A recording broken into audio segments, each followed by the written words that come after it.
Good morning, everyone. I call the November 26, 2024 meeting of the DuPage County Board to order. A quorum of members is physically present. I will entertain a motion to permit those members not physically present due to illness. So moved. All in favor? Okay, motion carries. Okay, I invite everyone to stand and ask for Member Guston to lead the Pledge of Allegiance.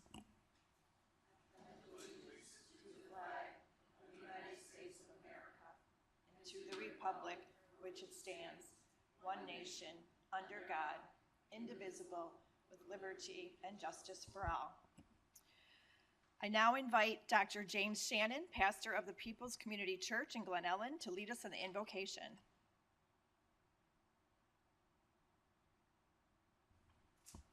Thank you for inviting me, and I bring greetings from People's Community Church at 670 South Lambert Road in Glen Ellen, Illinois.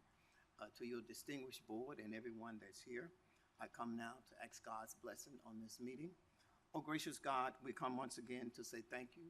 We thank you for this opportunity to come here and to serve. We thank you for this distinguished board, DuPage County Board of Directors. We just come to ask you to just bless this, bless all of the decisions that this board will have to make. Go with them and bless them in that decision making. Help them to make decisions that will create fairness and justice, diversity, equity, and inclusion, create an anti-racial society, and be faithful stewards over everything that you had given them with their finances. Go with this government and bless us, dear Heavenly Father. Help this government not to be a terror to good works, but a terror to evil. Go with us and bless us. In Jesus' name, I pray. Amen. Mr. Deputy Clerk, please take the roll. Cahill. Here. Chaplin. Here. Childress. Yes. Covert. Here. Desart. Here. Eckhoff. Here. Evans. Here. Galassi. Here. Garcia. Here. Guston. Here. Krajewski. LaPlante. Here. Ozog. Here. Rutledge. Here. Schwarzy. Here. Tornatore. Here. You. Here. Zay. Here. And Krajewski.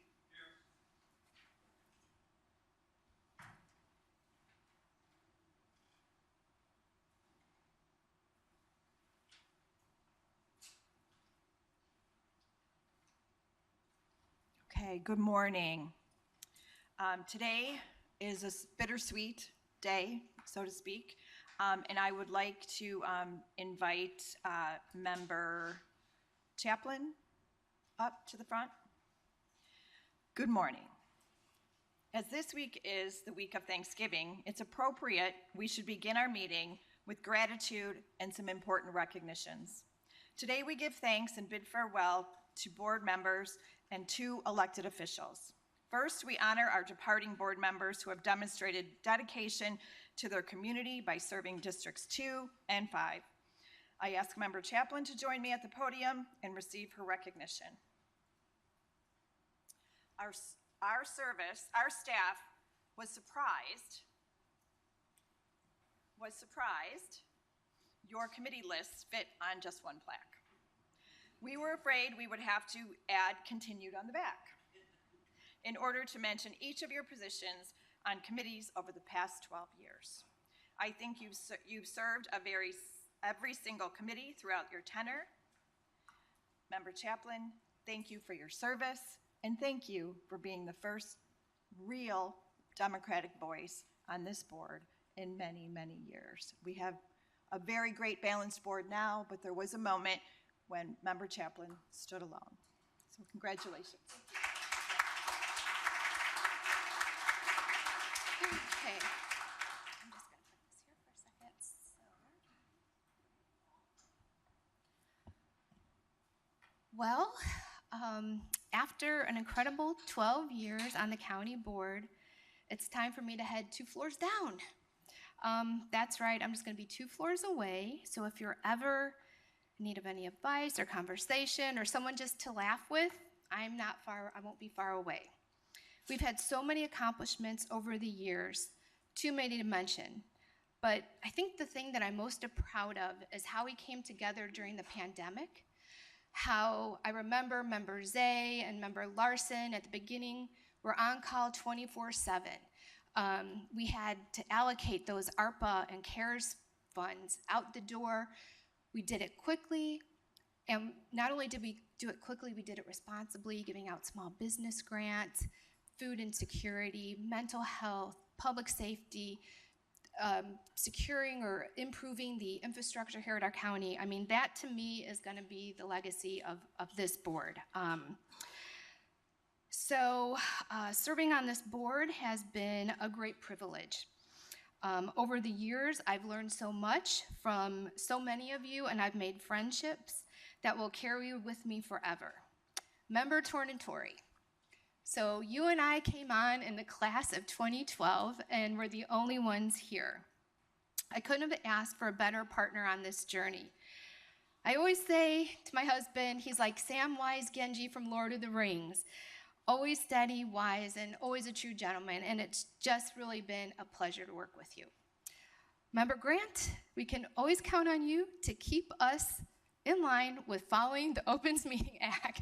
We don't want to be, that's one of your great things that you've always been on the board, and I always appreciate that from you. Jim Zay, he is the board pillar, the longest serving member who's steadfast, principled, and always ready to mentor with a laugh. Brian, your time as mayor and serving as vice chair with me, you've always brought expertise and level-headedness to every challenge. The two of you have been my friends and colleagues. I'm very grateful for that. Michael, I was overjoyed when you joined us. Your positivity and kindness have been a gift to us all. Greg, I always say you're the balance on the board. I know sometimes you struggle with those votes, and I know you talk to me about like, oh, I'm not sure how to vote, but you know what? That shows a lot of character and that you really are taking the job seriously, so that's really just wonderful. Member Covert, we've had some moments of learning and growth together, and through it all, I'm grateful for the understanding that we've built and the work we've accomplished. Member, your passion and dedication to this job are truly inspiring. I've called on you on many occasions to get your lawyerly opinion, and I've just been incredibly proud and honored to have worked alongside you. Mary Dawn Paula and former member Julie Renahan, the recruits, also known as, to me, affectionately as the ballers of this board. Your spirit and energy and infectiousness, you've never shied away from asking tough questions or speaking your minds, and you've made this place brighter. We've all shared a bond that transcends this boardroom, and you've been like my sisters. Member Evans, Member LaPlante, Member Gustin, it's been great working with you. Member Cahill, Member Galassi. It's just been an honor to work with all of you, and I'm gonna miss you, but like I said, we'll only be 2 floors down. Chair Conroy and the staff, Nick, Joan, Cheryl, Jason, Jeremy, the state's attorneys, everyone here in this seating right here. You have kept this place running. You've done it well. You've done it with heart. And, I just can't thank you enough for doing all you have done for me, for the board members. You all make us look good, and we so appreciate that. As I leave this board, I do so with nothing but gratitude. Gratitude for the work that we've done, the friendships that we've built, and the lives that we've impacted. I know this board is going to, and Member Rutledge, you too, I'm sorry, you too. I mean, we've worked so long together. You're an inspiration on the environmental committee. Paula, you know what I'm going through from last night. But yes, you've been an inspiration on the finance committee. On the environmental committee. It's been really just a joy to work with you as well. But I know this board is going to be continuing to do great things, and I just want to thank you all from the bottom of my heart.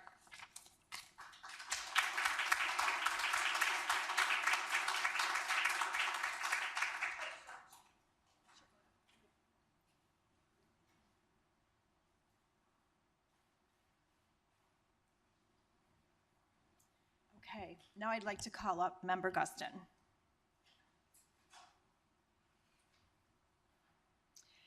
Patty, you faithfully and actively served on the Naperville City Council, and you brought that same enthusiasm to our duties here, your duties here representing District 5. Thank you for bringing your knowledge and your experience to the county board. And I would just like to say, it's hard to lose a good board member regardless of who may be coming up behind you. I think it's important that I say that this board was as successful as it was because of every member. And we will miss you, Patty. And thank you for your passion. Thank you for being a part of us. And I know that you're going to continue to be involved. And this is not goodbye. This is we will see you later. Congratulations. By the way, I have 3. Oh, plaque. Plaque. Sorry. You get the pink one.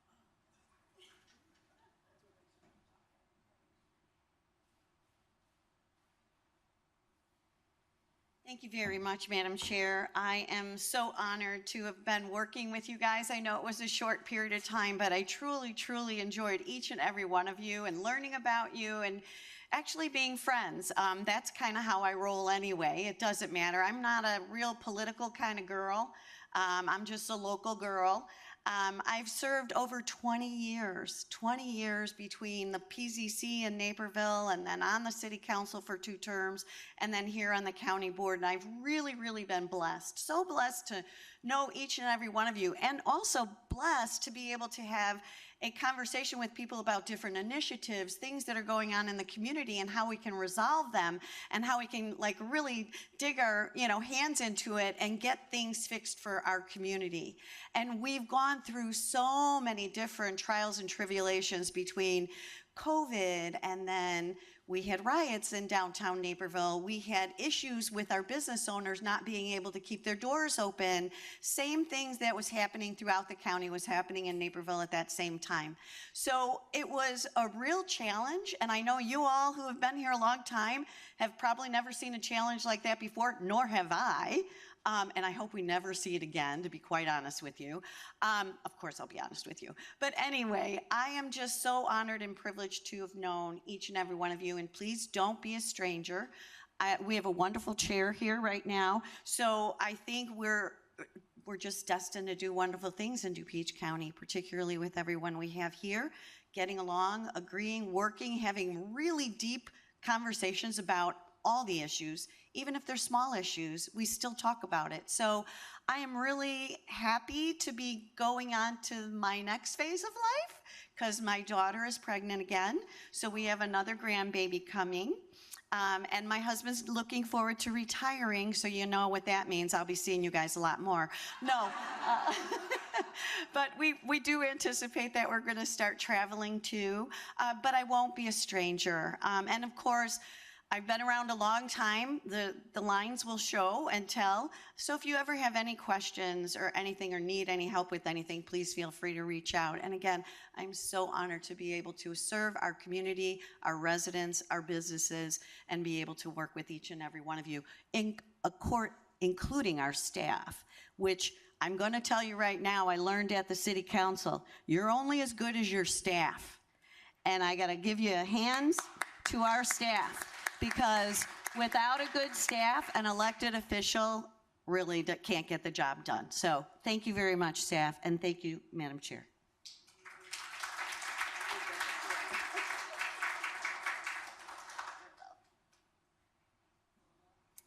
Okay. We did the picture. Okay. I now have 2 proclamations to present to outgoing elected officials. I'll begin by asking Recorder Kathy Carrier to join me at the podium. Kathy, it's been an absolute pleasure working with you. On behalf of DuPage County Board and the residents of DuPage, please accept our thanks for your exemplary public service. I'll read the proclamation and then ask Kathy to share a few words. Whereas, whoops, that's you. Were you the coroner? No, I think so. Okay. Whereas, Kathleen Carrier has served the residents of DuPage County with dedication and distinction for 4 years as DuPage County Recorder. Whereas, throughout her tenure, Kathleen Carrier has been an advocate for our most vulnerable population, working with other elected officials on developing programs to keep seniors safe from scams and developing programs to assist veterans, demonstrating her commitment to the betterment of our community. And whereas Kathleen Carrier led an efficient and transparent office, guided the office through the COVID-19 pandemic, and streamlined office operations, contributing to the legacy of positive change and impactful governance.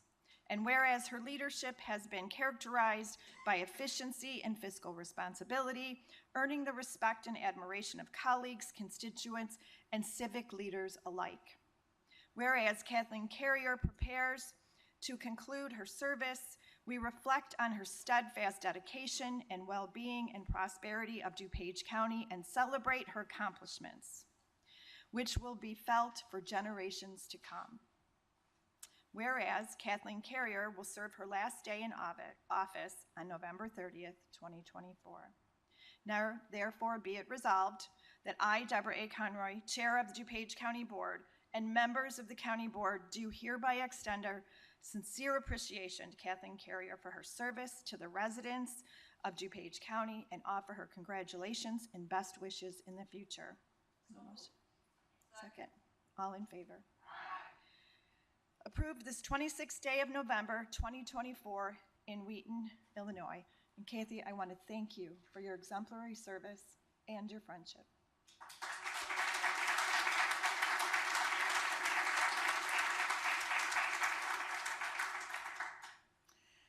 Well, I always regret having to follow well-spoken people, and Patty, you got me.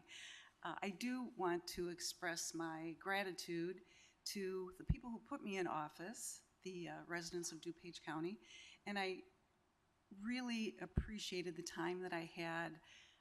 I'm so grateful for having to have this opportunity to represent you and all of the residents of DuPage County.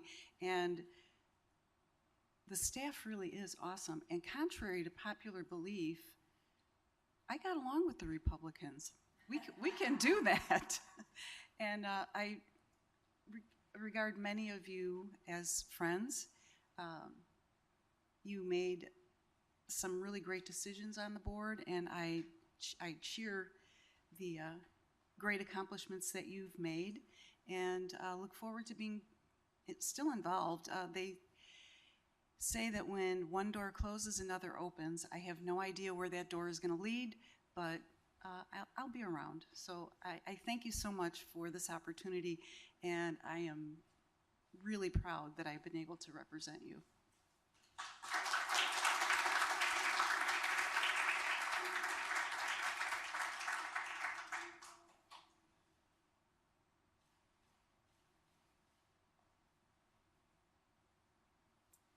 Okay.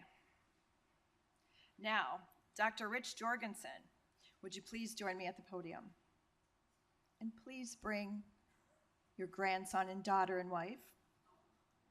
Oh, come on. Tate, you don't want to come up here with Grandpa? Okay. All right. But for cuteness, you win the top award today. Okay.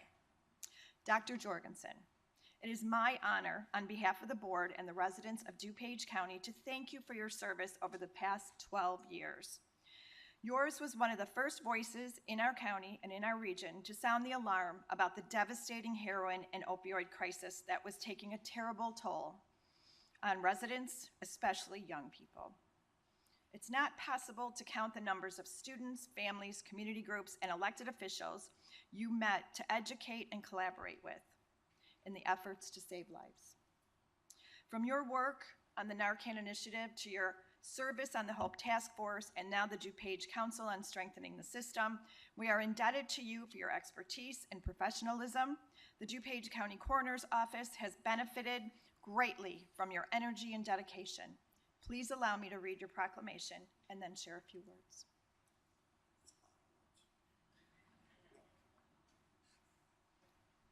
And we didn't have to make any of it up. Whereas Dr. Richard Jorgensen, MD, has served the residents of DuPage County with dedication and distinction for 12 years as DuPage County Coroner. And whereas throughout his tenure, Dr. Richard Jorgensen helped save lives as the first elected official to raise a warning about heroin and opioid in the county. And whereas Dr. Richard Jorgensen co-founded the DuPage Narcan program, which trained our first responders to administer life-saving medication to people experiencing an overdose, saving nearly 2,000 lives since its inception. Whereas Dr. Richard Jorgensen has gone above and beyond to help residents of DuPage County through education and prevention of overdose deaths, particularly through his work on the heroin opioid prevention and education task force. And whereas Dr. Richard Jorgensen led a financially responsible and transparent office with a nationally certified and well-educated staff.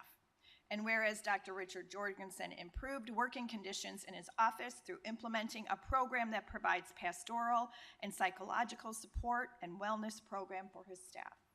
Whereas Dr. Jorgensen's leadership has earned the respect and admiration of colleagues, constituents, and civic leaders alike, mine as well, contributing to a legacy of positive change and impactful governance. Now, therefore, be it resolved that I, Deborah A. Conroy, Chair of the DuPage County Board, and members of the County Board, do hereby extend our sincere appreciation to Dr. Jorgensen, MD, for his service to the residents of DuPage County and offer our congratulations and best wishes for the future. All in favor? Approved this 26th day of November, 2024 in Wheaton, Illinois.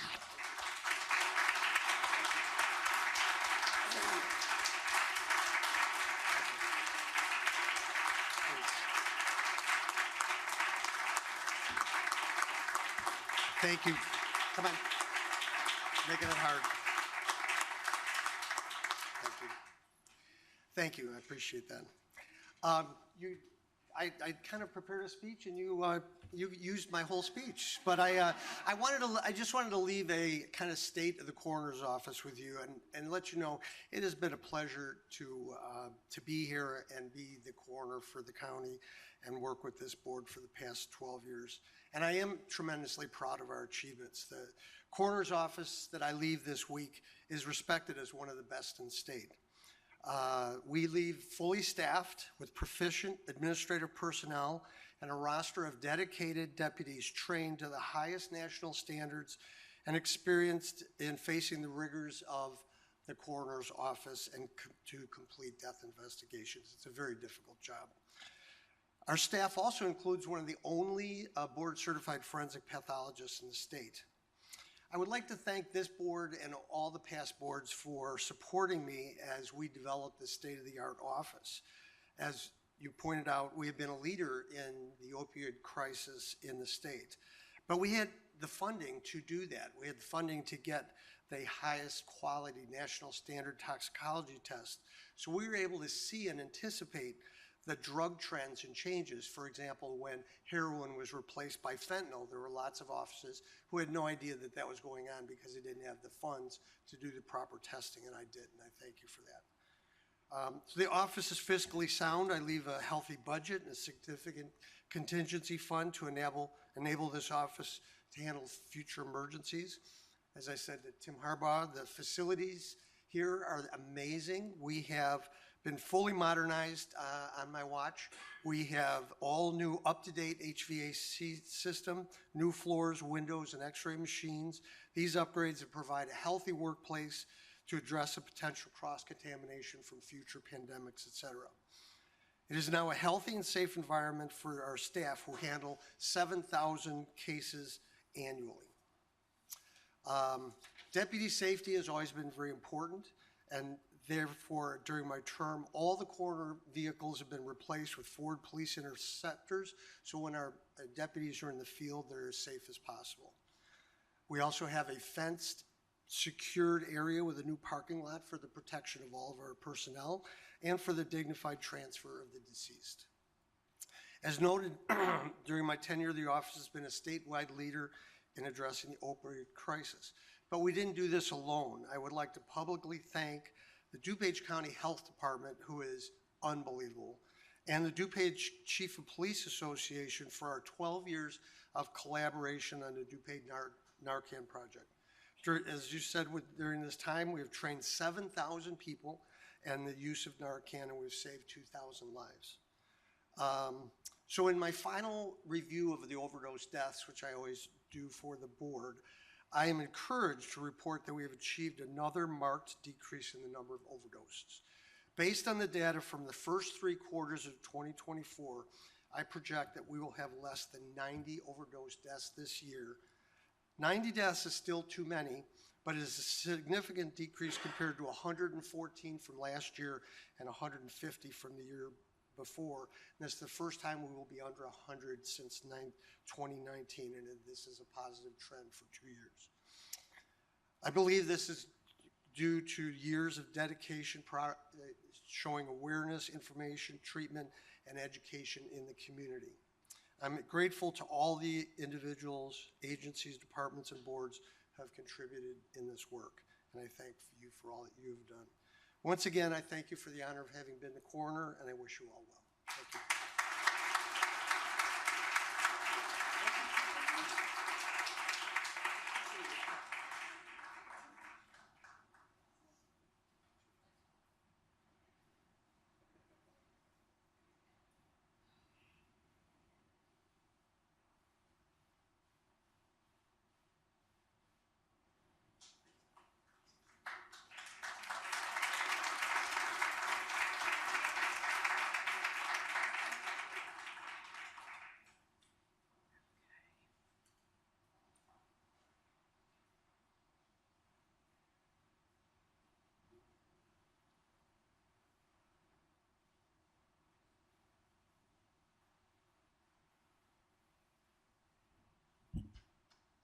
Okay.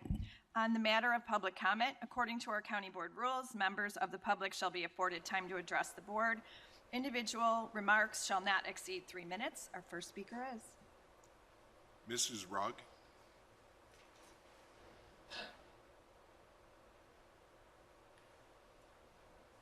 Last time I was here, they selectively edited the pictures and the commentary that I brought, so I'm doing it over again. 3 minutes is never enough time. This first page is from Mr. Robert B. Berlin of DuPage County, State's Attorney. I marked that they're going to be emailing you these from now on, I guess, because they can't afford to print them for me. It's marked here, and as you already are well familiar with, that department has extensively reviewed your complaint and found your contentions to be without merits. I never, ever, ever spoke to anyone in Bob Berlin's office. I talked to, this was signed by Mr. Heyman, I don't know who he is, and I was never let into the room over in the Henry Hyde building, never. I only had one conversation. And here it says, the county stormwater department personnel, though, consider this matter closed. When you have injustice in a justice department, this will never be closed. Never. As long as I'm still standing, I'll bring my 3 minutes here. I call that corruption. This is, you can solve this problem so easy. Mrs. Conroy's busy talking. I guess she has something important to say. You want to share? No, it was procedural. I'm sorry. Continue, please. I've asked you repeatedly. You can solve the problem. Buy out the property. You don't have to flood them out. Put in a dry pond, a basin, a reservoir, and buy me out and do the same thing in my neighborhood. I'm right up against the forest preserve. The 3 of you can accomplish this. The county, Itasca, and the property owner that caused the flooding with Itasca, DuPage County Forest Preserve. Here's a better shot. I just took this, my lens was dirty. You can see the woman standing on the roadway, then it drops down to a bike path, then it drops down to a cul-de-sac which washes water down into the medical building. Mr. Hebiard says it doesn't happen. It's gravity. Gravity is science. You cannot change gravity. Other aerial view.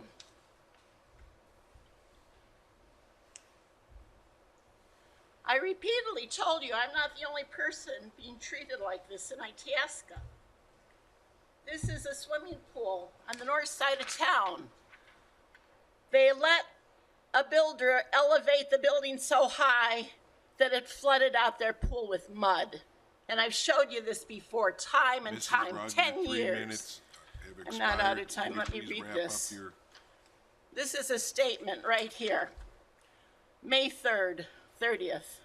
When the village says there's nothing wrong with the builder's elevation next to our house, it's a mudslide.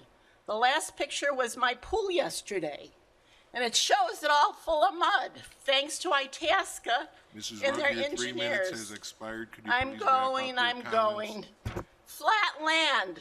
My property was flat land. You're going to get a picture of this. Flat land does not flood.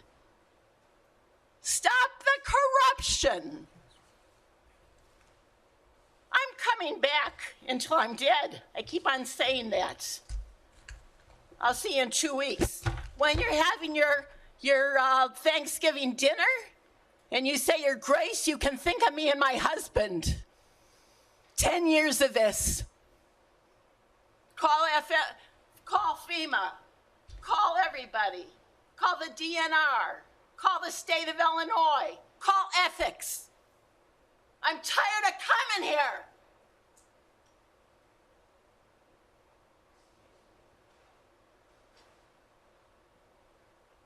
Larry Pitts.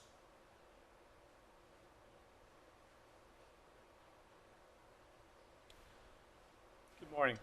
I'm just speaking this morning concerning the DuDOT industrial build. I asked that you reconsider relocating the DuDOT facility to the fairgrounds and work on rebuilding on the existing site, outsource the maintenance during the rebuilding of the site. We need to preserve green space. We would rather not take up the fairgrounds green space. And at a minimum, a environmental impact report should have been completed to study, because you're going to be moving fuel tanks, chemicals for the maintenance facility, and it's not a good place to put the tanks in the low area. And that's it. Thank you very much.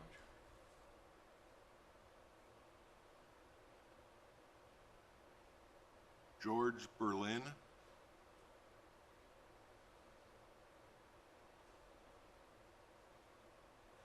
Good morning. So I'm here in support of the DuPage County Arts Facility presented by Lynn LaPlante, and specifically the educational and community aspect, which I think have really been lost in the conversation. I'm the director of a creative business located in Glen Ellen, and I'm also here as an artist and musician in the community. And I feel DuPage County is sorely lacking space to gather and build creative community. The city of Chicago, City of Chicago has a number of spaces available for these kind of things. For artists to perform, rehearse, create art, meet, collaborate with new people. The Old Town School of Music and Lil Street Art Center are two examples. They both have facilities for people to rehearse, meet new people, performance space, equipment that people would not otherwise have access to. And one thing I want to say is that there's also a lot of organizations from the DuPage Symphony Orchestra, Neighbor Voice, countless other groups that don't have space to rehearse or perform. Spaces like the Mac Theater or Wentz Hall and other places that have their own needs to meet, and so they're not always available for community members or groups like this. They don't have the space or the facilities to do these sort of things.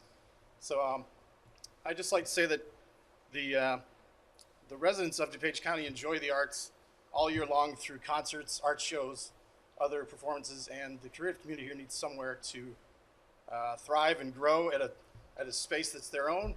And I'd like to thank you all for supporting an arts facility in DuPage County. Thank you.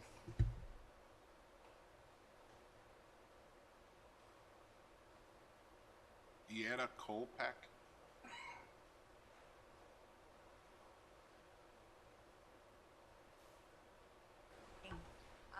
I am a relatively new resident here in Wheaton, and I guess the first point that I wanted to make is I just received notice of this last night, and I'm wondering like where is the community involvement in notifying us of all the changes to the fairgrounds. This was kind of a real surprise to me. So I think it's wonderful that you're all thinking about resurrecting this property, because it really does need, I walk through there pretty much every day. We walk to the marsh. And so I'm familiar with the parking lots. I'm familiar with what the buildings look like. I do hope that you keep any new construction to a minimum because of the flooding problem in my neighborhood. I am the 4th house south of Manchester, and that is one of the lowest spots in Wheaton. So some of these concepts are 2 and 3 buildings. Please keep it to a minimum, if nothing, just redo the buildings. As far as the IDOT, or the DOT, not IDOT, but DOT, I do hope that you keep it where it is. I volunteer at the animal shelter every week. This is where the vehicles are now, is where we walk the dogs. I can see the vehicles. I can see how they're parked. They're maintained, they're washed. This does not belong so close to my house in a residential area, nor do these trucks and all this equipment belong next to the marsh, next to a school. And so I do hope that you keep it where it is, because it's not impacting really anything over there. So that is my comment on that. And I do wish that you would keep our neighborhoods, or keep the residents informed about what's going on. This was a real kind of a shock. And where did you receive that from? From a neighbor who got it from a neighbor. I don't know which neighbor. Who generated it? I'm just curious. Oh, you mean who generated this whole thing? Yes. I think you guys did. This is the DuPage County Arts Facility final report. I'm not sure who sent that out, but I have a good idea. Thank you. Yeah, I don't know who generated it. And I was reading my coffee, drinking my coffee early this morning, reading all this, and I'm like, oh, this is good. This is good. I mean, the traffic. Oh, you got the entire report. Interesting. Okay. Thank you. So, what the next steps will be, I don't know. What the timing of all of this, I don't know. But I would hope that you would keep us involved and informed in what's going on. And I do wish that you would keep the residents of that area in mind, because there are some negative impacts to our homes there. So, thank you.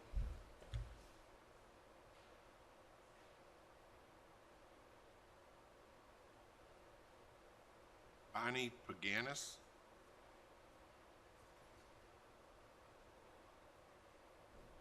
Good morning, and thank you for a few moments to speak on behalf of the DuPage Event Center and Fairgrounds.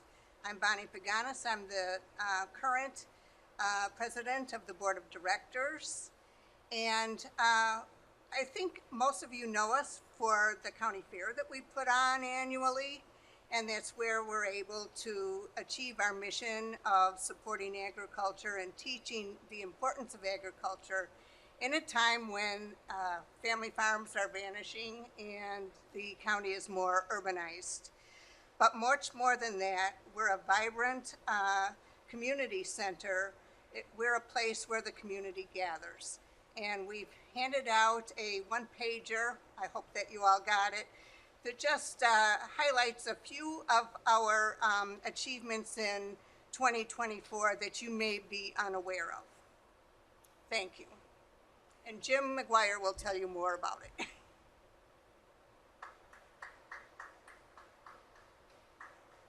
Jim McGuire.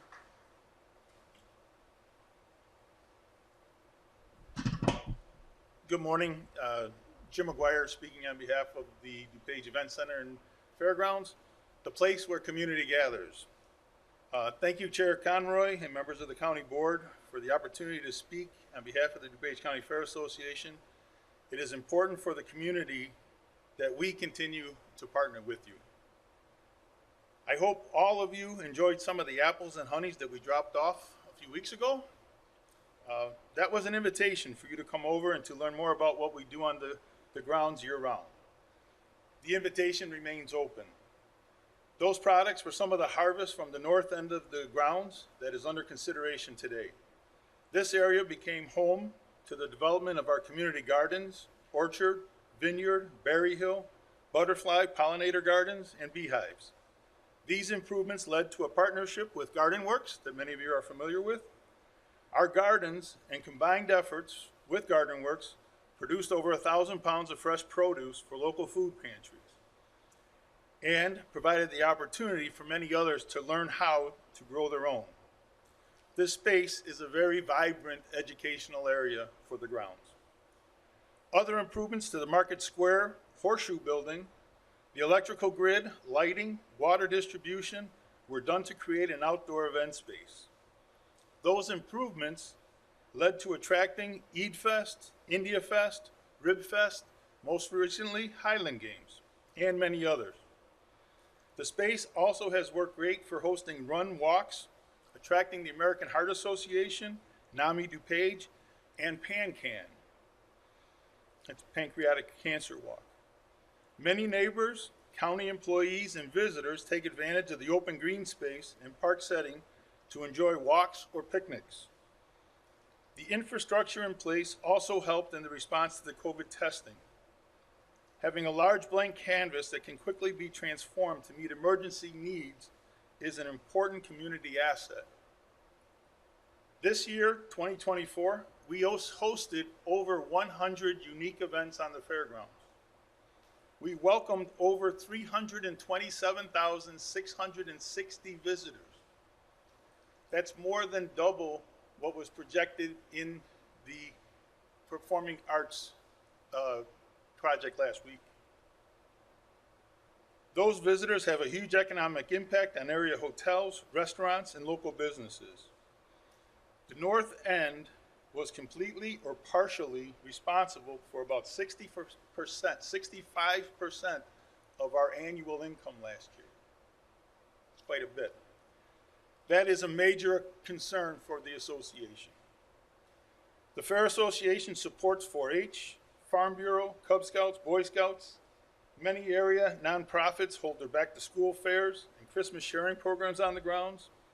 250 to 300 area youth train to play and compete at the national level in volleyball.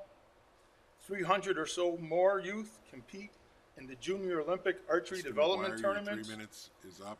Can We you also please wrap up host- your comments. We also host the National Archery Tournament that brings shooters from across the country. 2,688 dogs were trained last year on the grounds. A goal of the association is to be a great community partner and neighbor, to create opportunities for the community to gather. We do it well, and without being part of the county budget. If the decision is made to move to the north end with the DUDOT, or is it determined that is the best location or only location for DUDOT, we would like to continue the good work we do for the community. We need to repurpose, redevelop existing improvements Mr. to other McGuire, areas your of the 3 minutes grounds. has expired. Could you please We wrap ask up for your comments? consideration and commitment to help us. We are not sure how it will look yet. Our goal would be to continue with you existing contracts and programming and to create new opportunities for the community. I thank you for your time and a happy Thanksgiving to all of you.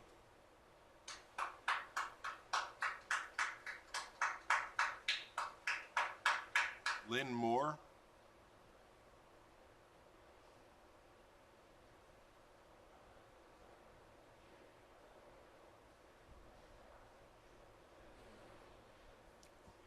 Pull your microphone, there you go. Good morning. I will be brief because so many things have been stated already. I am a resident of Beverly Street, which is just a few houses down from the fairgrounds. Been there for 38 years, enjoyed the community and enjoyed all the county has done to expand and provide good services. But now I'm concerned we're moving a little too fast about these two proposed um, changes to the fairgrounds. I'm very much in support of the arts. My husband is an artist, but I'm concerned that two facilities be there. I realize the county needs to have ice, things to deal with ice and snow, but I would like to just ask you to hold on your voting on that till the neighborhoods can be considered in this before you vote to moving the doodat there. That's all I'm going to say right now, but thank you for your service. I know how much time it takes you.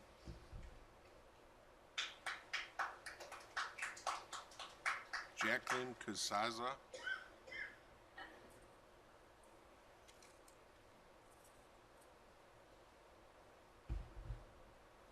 Good morning. My name's Jacqueline Casaza, and I'm a nearly lifelong DuPage County resident and the president and co-founder of Go Green Glen Ellen. You may remember me from the May 28th board meeting when I came and presented to this group about plastic pollution and human health concerns. But just a reminder, Go Green Glen Ellen is an environmental nonprofit with a mission to help Glen Ellen residents and businesses be greener. And we send out a weekly newsletter to over 450 subscribers and also post information on social media for local residents to learn about environmental tips and different environmental issues going on in our area. So very recently, I've learned about the proposed DuPage County Department of Transportation facility for the county fairground site. And based on the information I've seen, there's certainly a need to upgrade the current facility. And furthermore, safety and road maintenance is of great importance, obviously, in our county. However, this project appears to be progressing quite rapidly, and I've personally struggled to find information regarding the environmental impacts of the proposed project. And this is the kind of project and the kind of information that we would want to share with local residents and our readers and subscribers who are interested in these issues. Potential relocation of facilities like salt sheds, fuel stations, even truck washing would have environmental impacts potentially. And if these have already been evaluated by the board, then I think that information should be shared with the community. This large parcel of land will be irrevocably changed forever.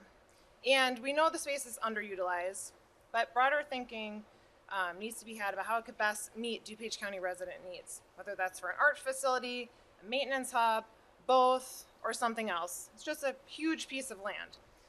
So we encourage county board members to take some additional time to consider this project in the context of both an overall plan for land use, to evaluate environmental impacts, and also to share that information more broadly with the community and ask for public input as well as support before proceeding with a vote. Thank you. Okay, thank you. So we're going to have a presentation shortly. I just want to say a few brief words. What I'd like to say is that this consulting report seems to have become something very large. We also, as a county, as the chair, have come up with a compromise that I feel will be good for everyone.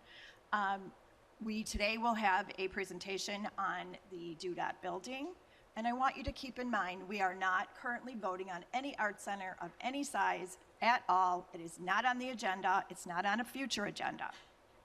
A compromise likely has a better opportunity. $87 million for a Ravinia West that would have to be completely fundraised, I don't believe is in my near future as chair. A compromise where we can enhance what they do on the fairgrounds, where we can bring in cover bands, where we can bring in dancing and entertainment and enhance what we currently have and make it all work together with 4.5 acres of beautiful contingent green space is what I would call an excellent compromise. So with that being said, I'm pleased to welcome our Transportation Committee Chair, Mary Ozog, and Transportation Division Director, Steve Travia, to provide the latest information and plan for the transportation garage and facility that will accommodate the vehicles and staff of our Transportation Division in one place. Mary and Steve, please take it away.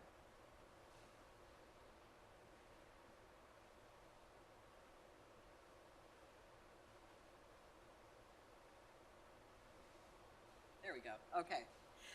Okay. Thank you, everybody. Very, very briefly, I'm going to give you DUDOT by the numbers. We have a $127 million annual budget, 220 centerline miles of county highway, 92 miles of multi-use trails. We maintain 650 vehicles with a countywide fleet. We manage road and bridge repairs and rebuilding, signals and signage, and we also take care of S-word removal. That would be snow. I didn't want to say that out loud, but obviously we have a very important function, and the economic impact of a good county transportation system is indeed immeasurable. We have almost 1 million people in this county, and I am very proud of the fact that our roads move goods, services, and people throughout the county in a really efficient way. All this work is performed from an almost 70-year-old facility, and it needs to be replaced. And if you care to get over there and have a look, it's been patched together over the years, and it is time to replace it and build for the next 75 years. So now I'd like to turn the presentation over to Steve Travia, our director, and take it away, Steve. Thank you.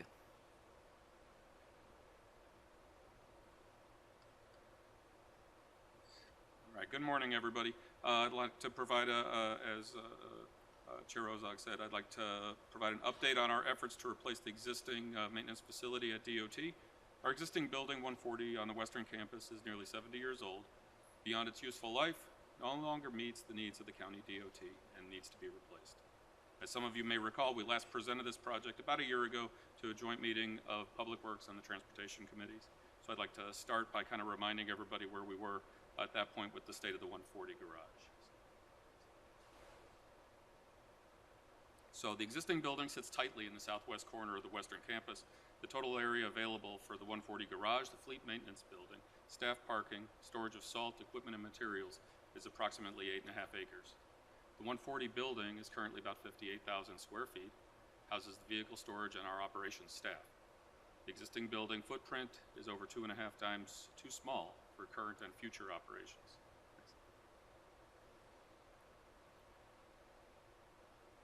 The original building was built in 1957, subsequently expanded 2 different times for added vehicle and equipment storage, and now consists of 3 separate storage bays connected by internal doors.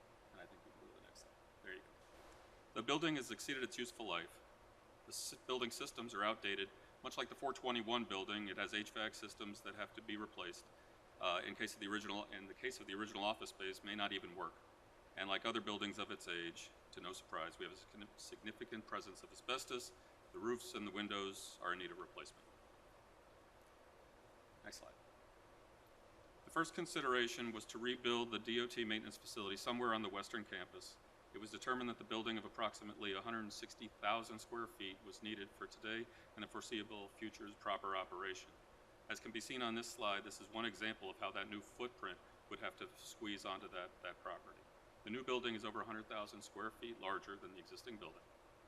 In these scenarios, safe vehicle access is limited. Deliveries would be difficult.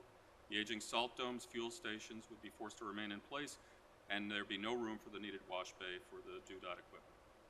And finally, there's insufficient stormwater detention available on this site.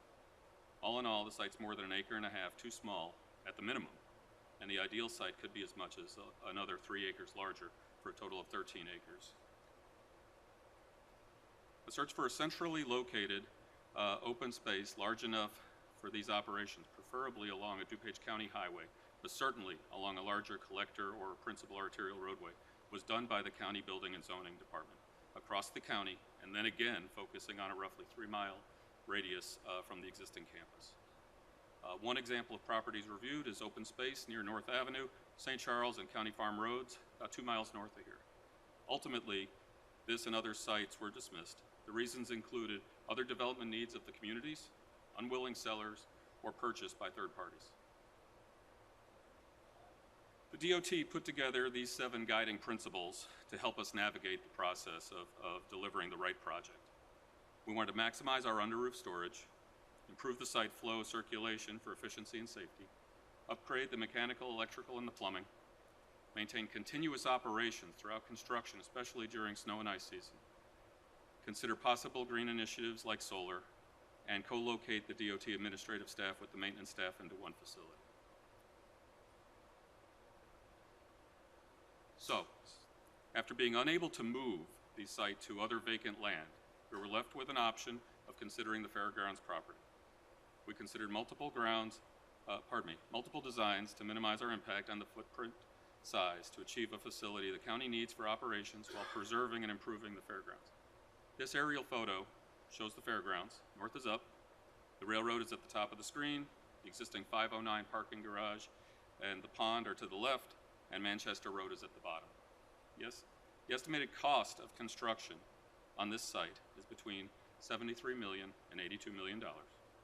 The acreage proposed is approximately 10 acres, reduced from a possible 13. Staff parking would utilize the existing parking deck, minimizing that footprint again.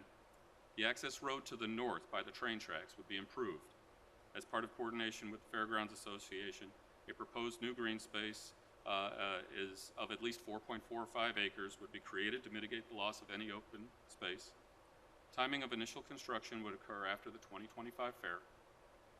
And one of the first things done would be demolition and creation of replacement space. All 7 of those guiding principles appear in this particular slide. Next. This is a zoomed in view of the building. It uses approximately 10 acres versus the original 8.5 site on west of County Farm Road. So there's that extra acre and a half. And I'll talk about the other 3 acres in a second. The yard would be positioned within the northern third of the site. This is physically lower than the southern 2/3 of the fairgrounds. This would allow a facility to be screened by the railroad tracks to the north, the parking deck to the west, and the higher elevation in the remaining site to the south. This would minimize any line of sight to the facility and any noise from the facility. At the north end of the site, we would extend that northern service drive or ring road into the proposed yard. All heavy vehicle traffic, our equipment, would come from County Farm Road. All essential elements of a rebuilt facility are met, including the co-location of staff, under-room storage, a modern salt shed, and the vehicle wash bay. Even though other viable locations are not available, the price tag for acquisition of a new parcel is anticipated to have cost at least several $1 million in all cases. Next slide. Pictured here is what's sometimes referred to as the Yellow Freight Building at 1900 Arthur in West Chicago by the DuPage Airport. The facility was built over the last couple of years and fully completed last spring, offering an additional 30,000 square feet of heated storage. We propose to retain this for DOT use as it allows for compression of any new site by about 3 acres, as I mentioned earlier, allowing the proposed facility to impact to be minimized without compromising the needed space.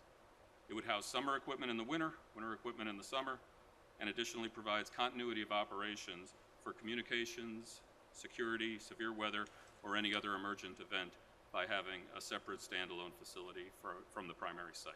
Next slide. We intend the proposed facility to be compatible with continued use of the remaining fairgrounds site. Green space and a public restroom is suggested at the north of the fairgrounds buildings. As mentioned last week at the Economic Development Committee, it would be compatible with possible future development, including a fine arts or other specialized facilities. The south wall of our proposed salt shed could serve as well, it has to serve as a retaining wall to create that flat open space, and as a result could be used as a site screen additionally or a backdrop for that particular space. The plan incorporates or relocates the existing apple orchard, beehives, butterfly garden, and public art. And at this time, next slide, I'd like to introduce Tim Harbaugh, who's going to discuss the land use process and future planning of the campus. Morning, everybody. I just want to go through 2 quick slides with you. The first one I want to talk about is land use. I put this slide together, and of course, Paul Haas enhanced it for it, and obviously it's spot on accurate because Paul's fingerprints are on it. About a month ago, you adopted an intergovernmental agreement with the city of Wheaton for land use. We see this as a great opportunity on behalf of the county and some of the future activities we're going to do. So I'm going to kind of walk through what that process does. The city of Wheaton is anticipated to adopt that document on their side in early February. From there, any improvements that go would be a special use. So we would have to go through the public review process. In my 11 years, we've done that twice. twice. That was done for animal services, and that was done for the CRC facility on behalf of the health department.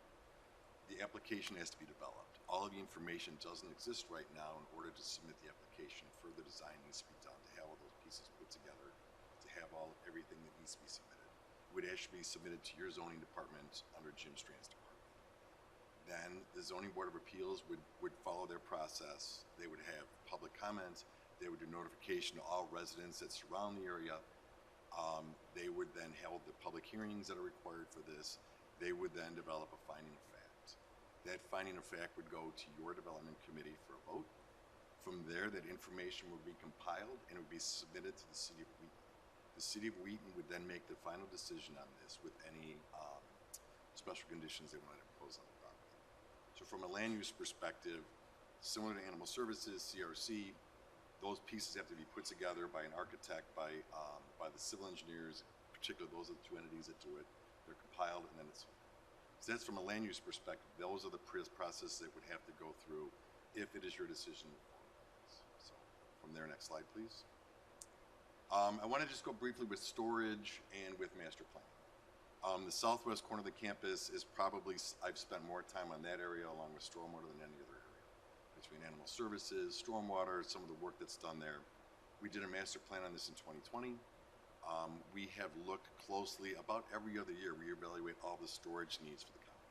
That would include the two off-site facilities you have, which is elections warehouse, and then the sheriff's facility for the equipment that they store in Burr Ridge. Staff would propose that in 2025 we will formalize that. We will do a deeper dive in that, and then we will see what opportunities are available to meet our storage needs on the southwest corner of the campus if the 140 space is vacated by you. In addition to that, we want to do a master plan. We want to kind of refresh the master plan that was done. A lot of this work can be done with in-house forces, but we want to do a master plan on the southwest campus. This would be a significant move that's available. We will work with Public Works Committee and other departments to put that information together, compile it with you. If there's any work and improvements that we want to do to the 140 building where that can be repurposed, 2.5 years is a lot of time. We can have all that put together, well thought out. We can have construction specs ready. And as DOT moves out, we can go to the next phase very, very quickly. There is a long lead time to put all this master plan together. So from there, I'm going to hand it back to Steve.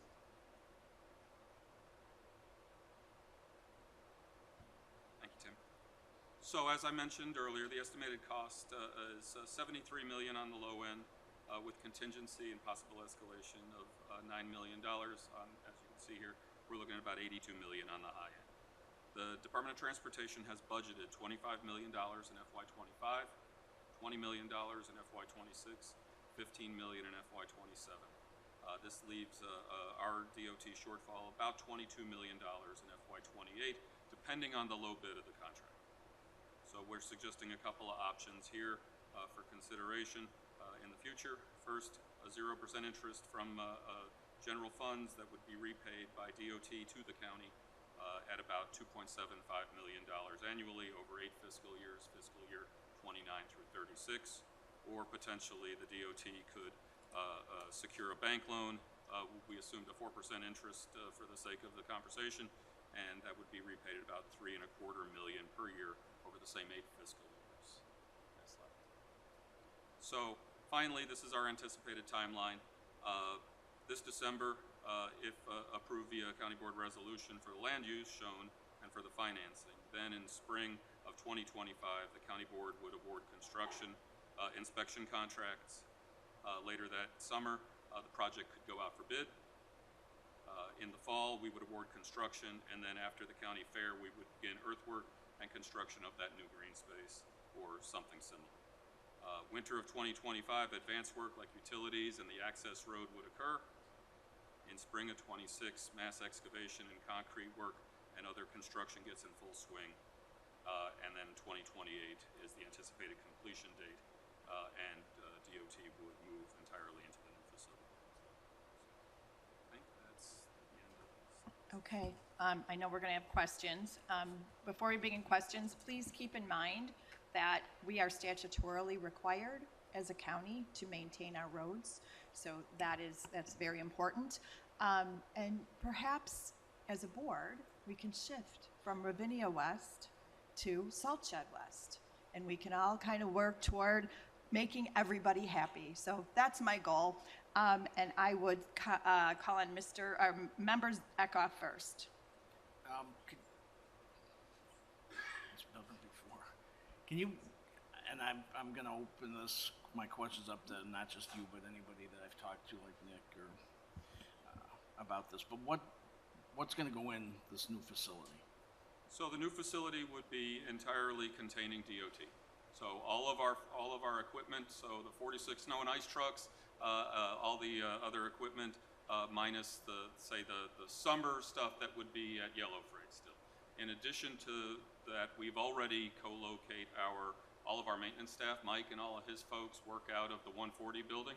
They would still be inhabiting that footprint on the ground floor with all of the equipment, and the DOT admin staff plus some room for growth would occur on the floor above them without taking up any more of a footprint. So the people and the items in the facility are gonna be there to maintain the roads, to salt them in the winter and make sure that they're safe and usable. That's correct.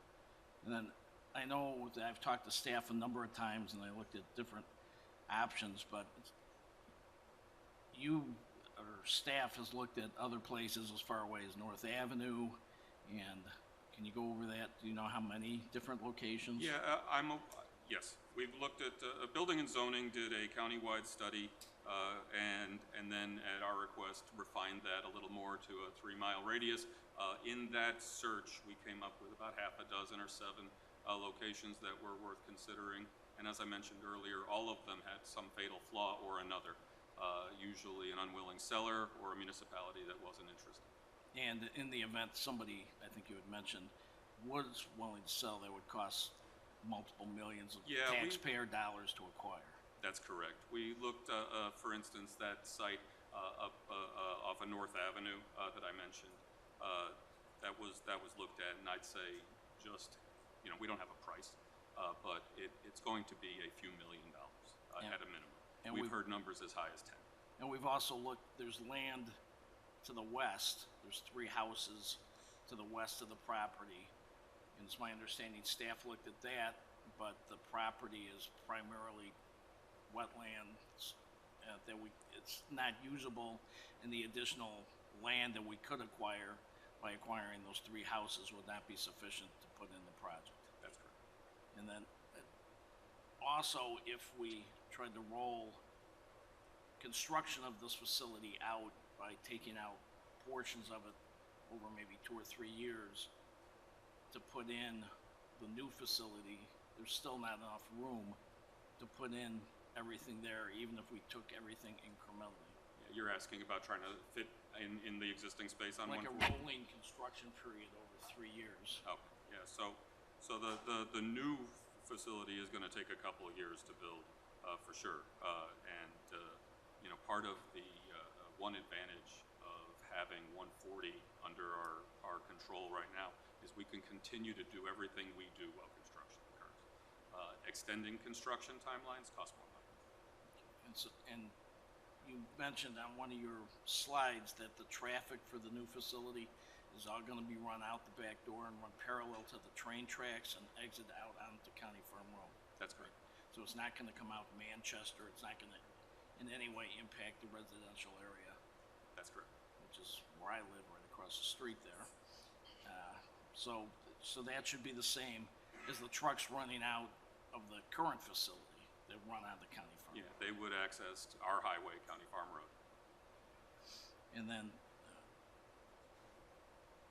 last thing is with the intergovernmental agreement, we do our own in-house vetting, so to speak, of the facility, and then it finally goes to the city of Wheaton for final approval? Is that what you said? That is correct. In addition to that, Wheaton will issue the stormwater permit, and the fire department will do their work. So they will receive the full documentation as it is submitted to the county. It will also be submitted to Wheaton at the same time. That's the way the intergovernmental agreement is set up. That was the desire of Wheaton, and respectfully, that's what I would have did if I was Wheaton. They want the final decision on land uses, but respectfully, we're doing all the legwork for them. That's the way it's set up. And then the last thing is, on one of your maps, you said new green space. So we're actually adding to the green space that's existing? Yeah, That's correct. That's the coordination. We've had several meetings with Fairgrounds Association to try and understand their needs, their operations, how things work there. There are several buildings that they could repurpose or live without. So when we put this footprint in, it does take out the grandstands, which I believe are already condemned, and some other pieces of infrastructure. When you take those things out, when you put that salt dome in with that retaining wall I described, it gives you a very good opportunity to kind of fill in behind that wall and create that level green space. So by taking out some of the things that are less useful to them, then it gives us the opportunity to mitigate our impervious surface, if you will, by building more green space on that Is the cost southern of, two-thirds. Is the cost of that part of the plan? It's already included. And just to be clear, the county owns that property, correct? That's correct. And that property is 45% of the total campus of this county, correct? Defer to Jim. All right, it is. You already told me. And that's a good ballpark number, correct, yes. Thank you. No further questions. We are talking about 4 acres of green space, and I'd like to point out, if you just do it by square footage, this works out to be the equivalent of 3 football fields, just a shade over 3 football fields, which is a really significant green space. Thank you. Okay, Member Schwarzy. Thank you, Madam Chair. Thank you for the presentation. You know, this is a big decision for all of us because this is sort of a one-of-a-kind property. It is still in DuPage County. You don't see this everywhere. So a couple questions, please. You've mentioned that you as a staff searched out vacant land for potential other sites. Is it doable to look at like industrial parks that have vacant buildings? Is that something that was doable? I mean, there's Carroll Stream, Warrenville both have big industrial areas. So yeah, I defer to building and zoning exactly what they looked at in that, but I would say our use is kind of specialized, so we're unique. We're not just looking for warehouse space. We're looking for a very, very large garage space, access to our own fuel, access to our commodities and our equipment, and generally that's not something that a landlord is going to be excited about. Okay, thank you. With regards, and I don't know if you guys can answer this question based on your conversations with the Fairgrounds Association, will this 3 football fields, 4.5 acres, whatever, will they still be able to perform the events that they've been performing for years? Yeah, that's our hope, is that's why that's created there, is to replace, like for instance, mentioned earlier today, the Highland Games occurred in last year in that northern third of the property, for example. This would give you about 50% more space, frankly, than that green space. So the potential is yes, the answer is. And Member Schwarzy, it was a lengthy compromise conversation, having to move things around so that everybody could get what they needed. Okay, and then my last question, so it's my understanding that the county owns the ground, the dirt, but any infrastructure is not owned by us, it's owned by the Fairground Committee, and if that's correct, are we tearing down anything? Are they gonna be reimbursed for anything they put money in? First of all, that is correct. Under the terms of the lease that you as a board adopted 2 years ago, possibly to the day. That lease goes through 2040. They own those structures. Within that lease, it is defined that you as a board has the authority to do what we're pursuing with you right now. Okay, that answers it. Thank you. Thank you, Madam Chair. Okay, Member Rutledge. Thank you, Chair Conroy. Stephen, thanks for your presentation today. I keep looking back at this because I thought that at some point I saw that the fueling will not be moved, that will remain on the west side of County Farm, and it's the salt areas that I'm concerned about too. Can't we just leave those there? So I'll address both of those. So the fuel, we're going to move the diesel, and we're going to bring that with us, so it's co-located with our trucks and equipment under this proposal. The regular gasoline could stay on the other side for all the rest of the fleet without having to intermingle with the DOT operations unless needed. It wouldn't be precluded necessarily, but the intent was to get the diesel fuel over to this side of the campus. As far as the salt is concerned, having the new salt facility there, it's roughly about the same capacity. So as I mentioned, both the fuel tanks and the salt domes are also approaching the end of their useful life and are in need of repair or replacement in the next few years. So one of the salt domes is a little older than the other. That one would probably, could potentially, this will be part of, Tim mentioned a review of that side of the campus, but this could possibly be abandoned. The new capacity at the DOT facility would replace that, and the other could be used for excess storage. Sometimes we have severe winters, sometimes we don't, and so having the ability to absorb more salt deliveries and keep it under roof and safe is valuable. So we've got to figure that out. Hasn't been determined, but and then the fuel tanks, they're aging. They're 50 some odd years old as well, and they're not leaking. And so dealing with them, while it's still easy to deal with them, is valuable. As chair of the environmental committee, I have concerns about putting diesel tanks on that property as well as the salt, so that's my opinion of what we're going to be tasked with here. Okay, Member Guston.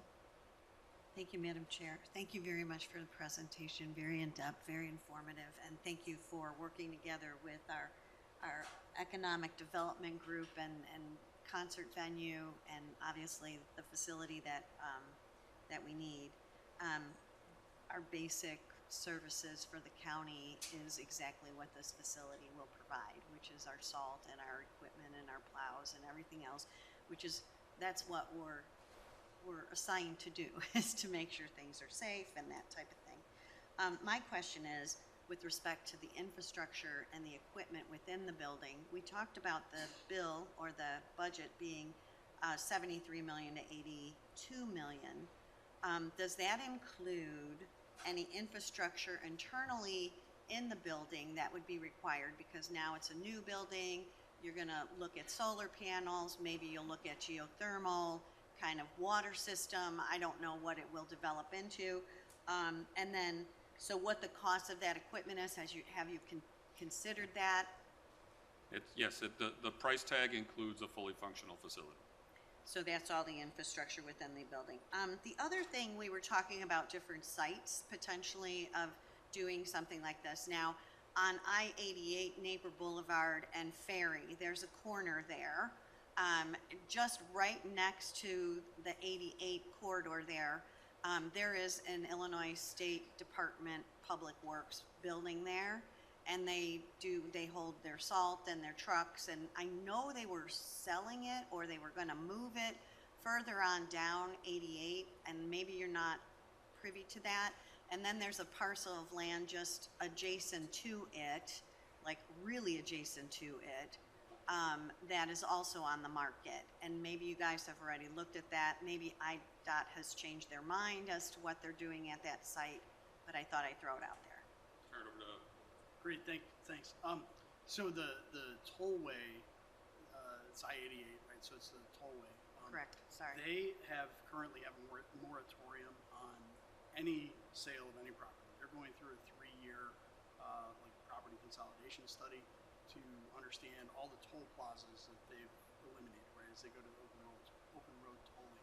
We've had conversations with them. Chris Snyder had conversations with them in the past about the availability of some of their properties. What might make sense for us? Is there a facility, in some cases, that's already there that maybe we could go into? The state police has gone into some of those facilities in the meantime. We're definitely open to having that conversation again, especially if it's mutually beneficial for either us or some of the townships or some of the cities.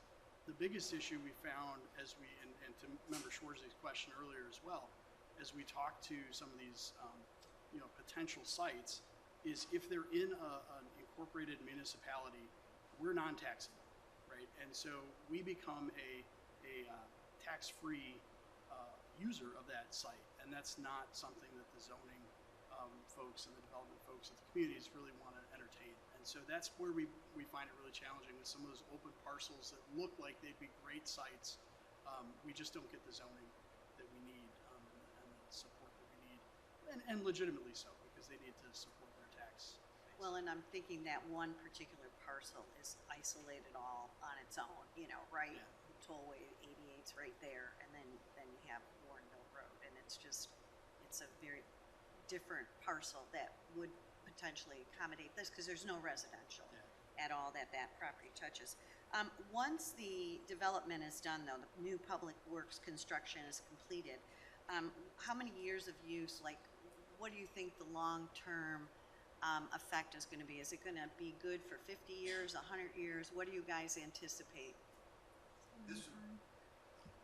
I gotta be careful because Somebody Cindy and already Brian asked are gonna that correct me. question. We're gonna go with the precast panel system. We'll have Okay. a long-term roof on there. I would 75 would probably be a good number to figure for. We're not depreciating anything, so that's not an issue that we would have here. How to do? Great. All right. Thank you. Okay, Member Evans. Thank you, Madam Chair. I sent out an email, a very lengthy email to my fellow county board members yesterday because I have a lot of thoughts on this, but I just have a few broad view comments, and then I have a couple of questions that gets into the weeds for staff. So I really think this started, DuDOT has been working on this for years, and it started with a master plan on the Southwest campus. And at some point, we changed over to having to move it just because of size limitations to the northeast part of the campus. At that point, we did not engage the stakeholders. I see, the amount of emails and public comments I've gotten, and including comments about the Economic Development Committee, it just points to we probably should have pulled back and presented to a bigger audience so that we wouldn't have DuDOT in the middle of this. This is a really good development. You've worked very hard on this, and so I don't want it to look like it was irresponsible or anything, because it's a good development, but there was no conversation about what we were going to do with the rest of the land. So, I really think deciding what to do with county property is a policy decision, and it really should have been discussed on the board.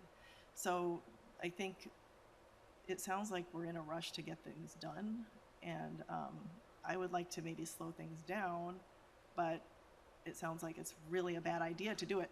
So I'm conflicted with that. But let's see. I have a couple weed questions for you. If we got the zoning for the county administration zoning district, right, from Wheaton.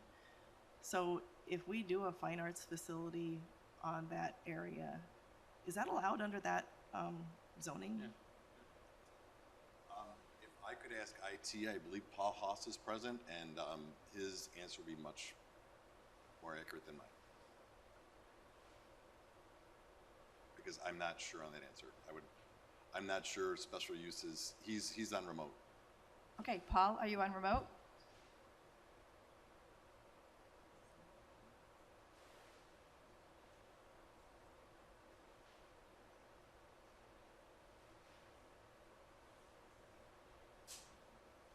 While we're waiting on Paul, just because of some really bad timing, I have a flight to catch. Okay. And so I'm going to exit. Bill is here, Tim is here, Nick is here. They all know this project. We've talked about this a lot among staff. So I apologize. I know it's kind of irregular, but I do need to hit the road. Steve, can you answer one question before you leave? I can. So if we understand that we need to potentially do a resolution in December to get the process started. If we don't do that in December, we will, my understanding is we'll be put off an entire year. And what would the cost be to the taxpayers, to all of us, in terms of the increase in what that will cost? Yeah, I think you could just look at, typical inflation. It's going to affect our construction commodities and things like that, just as it would any project. And that's part of some of those contingencies we've already thought about for starting now. So yes, if you go another season before you put it out to bid, you're probably looking at maybe a 3 or 4% increase on that $70 million. So maybe they're $3-4 million. Thank you. Okay, and I think we all have a heightened sensitivity to any increases in costs with so much being unknown about what's going to happen in the next 4 years. Paul, can you please address that question? Can you hear me all? Yeah. Yes, we can hear you. Yes. So the Arts Center would also be a special use. So that would have to go through the zoning entitlement process.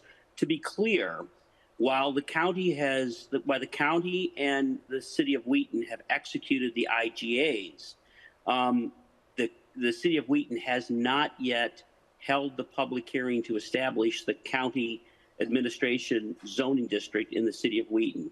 That public hearing in Wheaton will occur in January, and we anticipate that district will come online sometime in February or possibly March of 2025.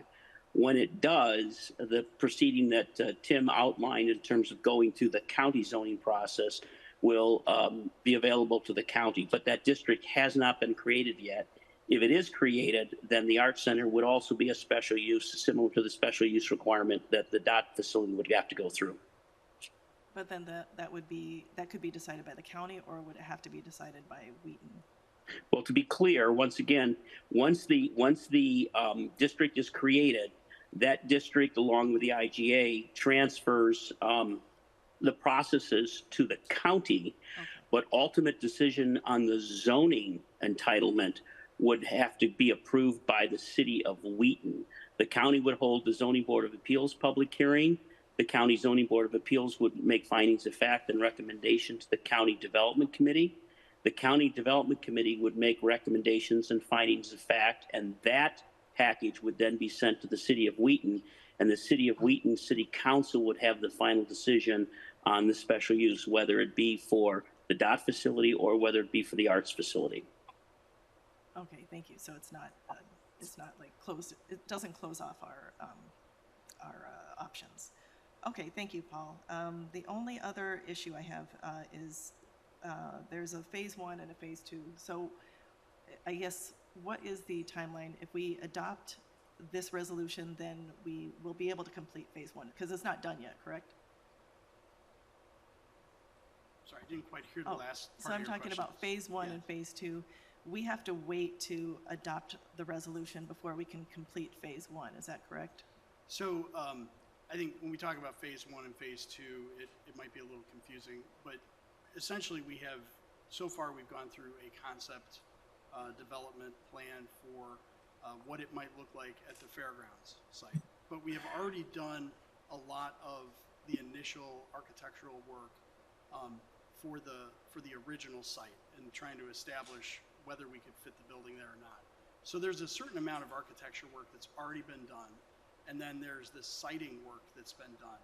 A lot of that can be reused, right? So it's, again, this phase 1, phase 2 idea is difficult because it's not really a phase 1 and phase 2. Okay. It's really, we've started the work, we had to kind of pivot when we figured out we couldn't fit where we were, and now we're continuing, but it's in a new site, right? And a new footprint, new layout, but a lot of that work carries forward. So, having said all that, we have some money remaining on our current architectural contract, but it's not going to be enough to work through all of these issues that need to be addressed. First of all, the full-on architectural, but then a lot of the site civil, the environmental, everything else, the zoning entitlements, everything else that's involved. That is what we'd be carrying forward probably in January or February as a new or an amended contract with the architectural firm. Okay, so that messes up my other thing. So thank you. That blows apart my whole thing. Thank you, Member Evans. We have Member Chaplin, then Member Yu, and then Member Childress. Thank you. Oh my goodness, wait a second.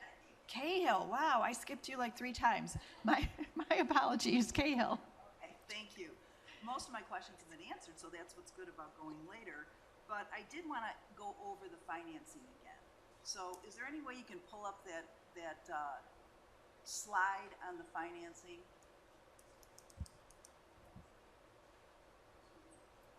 If you can, I think it would be helpful to everybody to go through it again.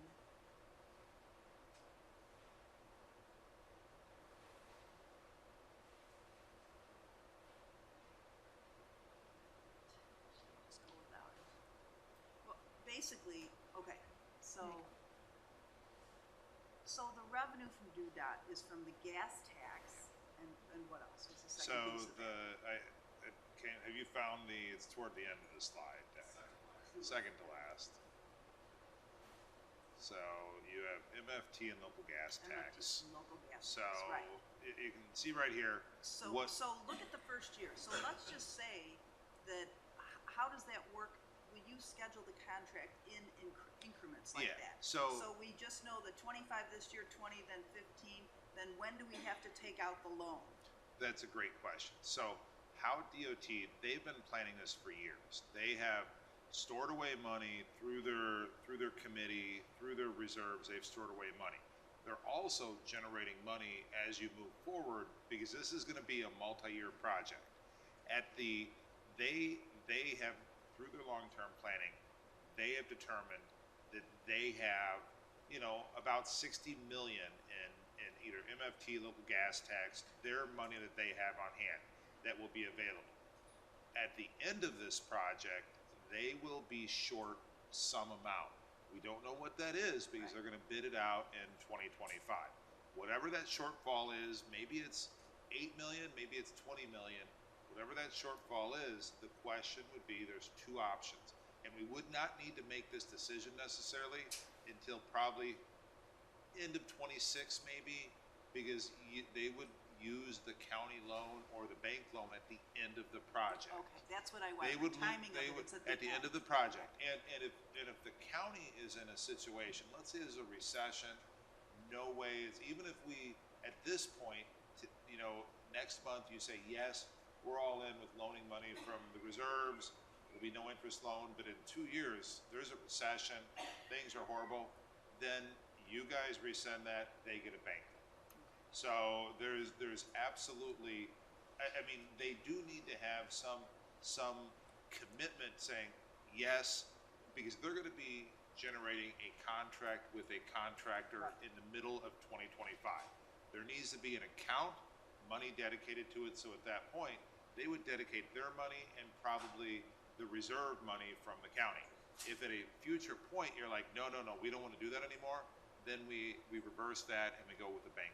Okay, got it. And then the second thing is that the 140 building, so if we can consolidate some of our operations by taking the sheriff's cars and putting them over there and getting rid of that lease and whatever else we can do to consolidate that. And that was Tim's component there with the master plan looking over there. Absolutely. So the building is in very, very poor shape. We know the rooms, the offices, that's going to be likely demolished. There's no way around it. But you have this big open space there. Yes, HVAC is failing, roofs are failing, windows failing. As part of our master plan, once again, that's the nice part of this. If it's decided let's move forward, it's going to be 4 years before that's vacated. We will look at it, which is about right, because in 2027, that sheriff lease is up and down in Burbridge. And it is a fairly expensive lease because it's 24/7 security, but we will look at that over the next year. Tim will look at that and facilities management going, okay, there's what makes sense. Okay, maybe we put $1 million, $1.5 million in that 140 building, and the payback is maybe only 8 years at that point, and for bringing in the DOT or the sheriff vehicles. We will look at that. We will have an answer before this board, a presentation by the end of probably 25, and then we'll make a decision. This is what we found out. This is what we're going to do. Thank you. Okay, Member Chaplin. Thank you, Madam Chair. So, I serve on the Transportation Committee. As you know, I served on every committee, but currently I'm serving on the Transportation Committee. And I've sat through the meetings. I've attended all of them. This has been done publicly. And staff, I believe, has done their due diligence going out looking for other properties. I mean, I don't know how many other properties we can look at. And we have a unique situation with the diesel fuel and the salt. So I think we have to keep all of that in mind. As far as reaching out to the residents, maybe we could have done a little better job, but I know there's a measure of how, if the project is 300 feet away or whatever it is, we have to give notice, but if it's less, then we're not required to give notice. And I think this plan shows that we actually did listen to the county fair, their concerns, as well as the concerns of the Economic Development Committee, because we left area there for the county fair and for a small performing arts facility. So I don't understand. I don't know. I mean, I think this sounds great. I mean, I think it's a very well thought out plan, and I think you all did your due diligence. You know, looking at that, I think it was Burr Ridge where the sheriff's vehicles are. I think, you know, looking to bring those here is a great idea. And I also saw on there that you had the election division warehouse, which I know is a hefty lease as well. If we can bring that in-house too, that's going to save the county significant money as well. So I think you have thought this out well, and you know, I hope that the board, you know, moves forward, because I think it's the best of all the worlds that are involved, you know. And as far as economic development, you know, I mean, we do a lot here for economic development. We support our WorkNet DuPage.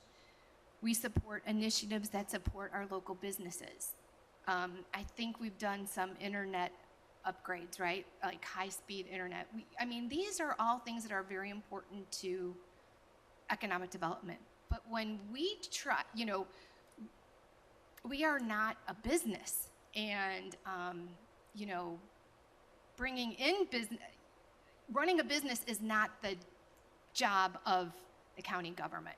So I think that our Economic Development Committee, and I think Choose DuPage, and we support Choose DuPage, which is like the economic engine of the county. So, I mean, I think we do very well in supporting economic development as well. So I think this is just a very well thought out plan, and I won't be able to vote on it, but I'll be looking forward to seeing what this board does in the future. Thank you, Member Chaplin. Member Yu. Thank you, Madam Chair. I wanted to reiterate actually what Paul Haas had said, because I think we had obviously public comment and people were complaining that there was no public input, and I just think that perhaps we weren't at that stage just yet. And on slide 12 of the 16 slides that we just saw with this presentation, it actually talks about the special use entitlement process for the transportation facility. And so if anybody wants to take a look at that, it actually states the public hearings will be conducted by the DuPage County ZBA. So I felt that was actually really important. And then I do have one question, and that is, I went through and reviewed the October 30th, 2023 special call joint Public Works and Transportation Committee meeting. And like Member Chaplin mentioned, this has been vetted and researched again by the staff. And I don't know if it was the consultants or if it was our excellent staff that decided to work off of the 7 guiding principles and how they went through each site to determine whether or not those 7 guiding principles were met. But I felt like that was actually very effective in looking through the presentation. That presentation from 2023 actually went through each and every site and talked about those 7 guiding principles and what was met and what was not met. My only question is, from the 2023 presentation, it was the exact same site as is being proposed today. It was actually quoted to be $60 to $65 million, and today you're saying it's 73 to 82. So I'm just wondering what the discrepancy is and why. Is it just the time? Is it just the year has passed? Yeah, so a big part of it is the year that's passed. The other part of it is that we did do, that next step of kind of the concept. It went beyond just the footprint that we had presented at the October meeting, which was a brand new idea that was being considered as an option at the time. And we asked the architect and their engineers to go through and do that first level of really what's involved. And then as we looked at the consolidation or the compaction of the site to try to minimize the impacts, some of the things that Chair Conroy mentioned about trying to work with the fairgrounds on being a good neighbor and mitigate our impacts, there's a cost that comes with that as well. So there's a couple things that played into it. Okay, I have Member Childress. Thank you, Madam Chair. Again, excellent presentation. I like a lot of it. The question that I have is, with our new MBE, DBE program, how does this fit into this whole thing? I can answer that. As you're aware, and we just had a meeting a couple weeks ago, that we are on the cusp of launching it, and this will not be bid out until mid-2025 probably, in that time frame. And there's every intention that we will have that program up and running, so the bid will have the requirement as part of it. Thank you. Okay, I have Member Krajewski. Thank you. I have two quick questions, Bill. The first one is, I know that we did a lot of work in 2020 to design, with the architect to design on the site. It didn't work. Then we did some more work in 2023, looking at all sites around the county, then within 3 miles. How much have we paid for all that work that we've done to the consultant approximately? So, Because I know our contract is up and we're getting ready to extend it, right, to now look at the fairgrounds potentially. Right. So the current contract, as I mentioned, we've got a little bit of money left. So that was about a $1.6 million contract. We have something around 300,000. So we've spent about 1.3 million already looking at where this building's going to go. First in 2020 on the site, and then anywhere in the county, and now we're here. So I mean, And just if I can be clear, so the consultant's role has been trying to figure out how to fit it on the site. No, I understand. Staff, I mean, 2020 staff was has looked around. At 2020 was a lot trying to design it on that site. So I haven't sat on transportation for a couple years, but I know at least prior to that, we would always look at 5-year plans, and we just knew we were going to do a building, so we had MFT and gas tax placeholders out there. Didn't know where it was going to be located. I've heard a couple times about additional costs if it gets pushed off. I know last year, we had reference to the special call, we all had conversations, or you had conversations with us, the individual conversation with me, or maybe with me and somebody else. I had talked about you were still going to be moving equipment from the summer and the winter back and forth between Yellow Freight up north and here. And I had asked the question, what about making this building a little bigger so we didn't have to do that? And then I was told a little bit later that, oh wow, it's better off if we had everything down here. I don't know what that financially better off is, but that is a cost to taxpayers.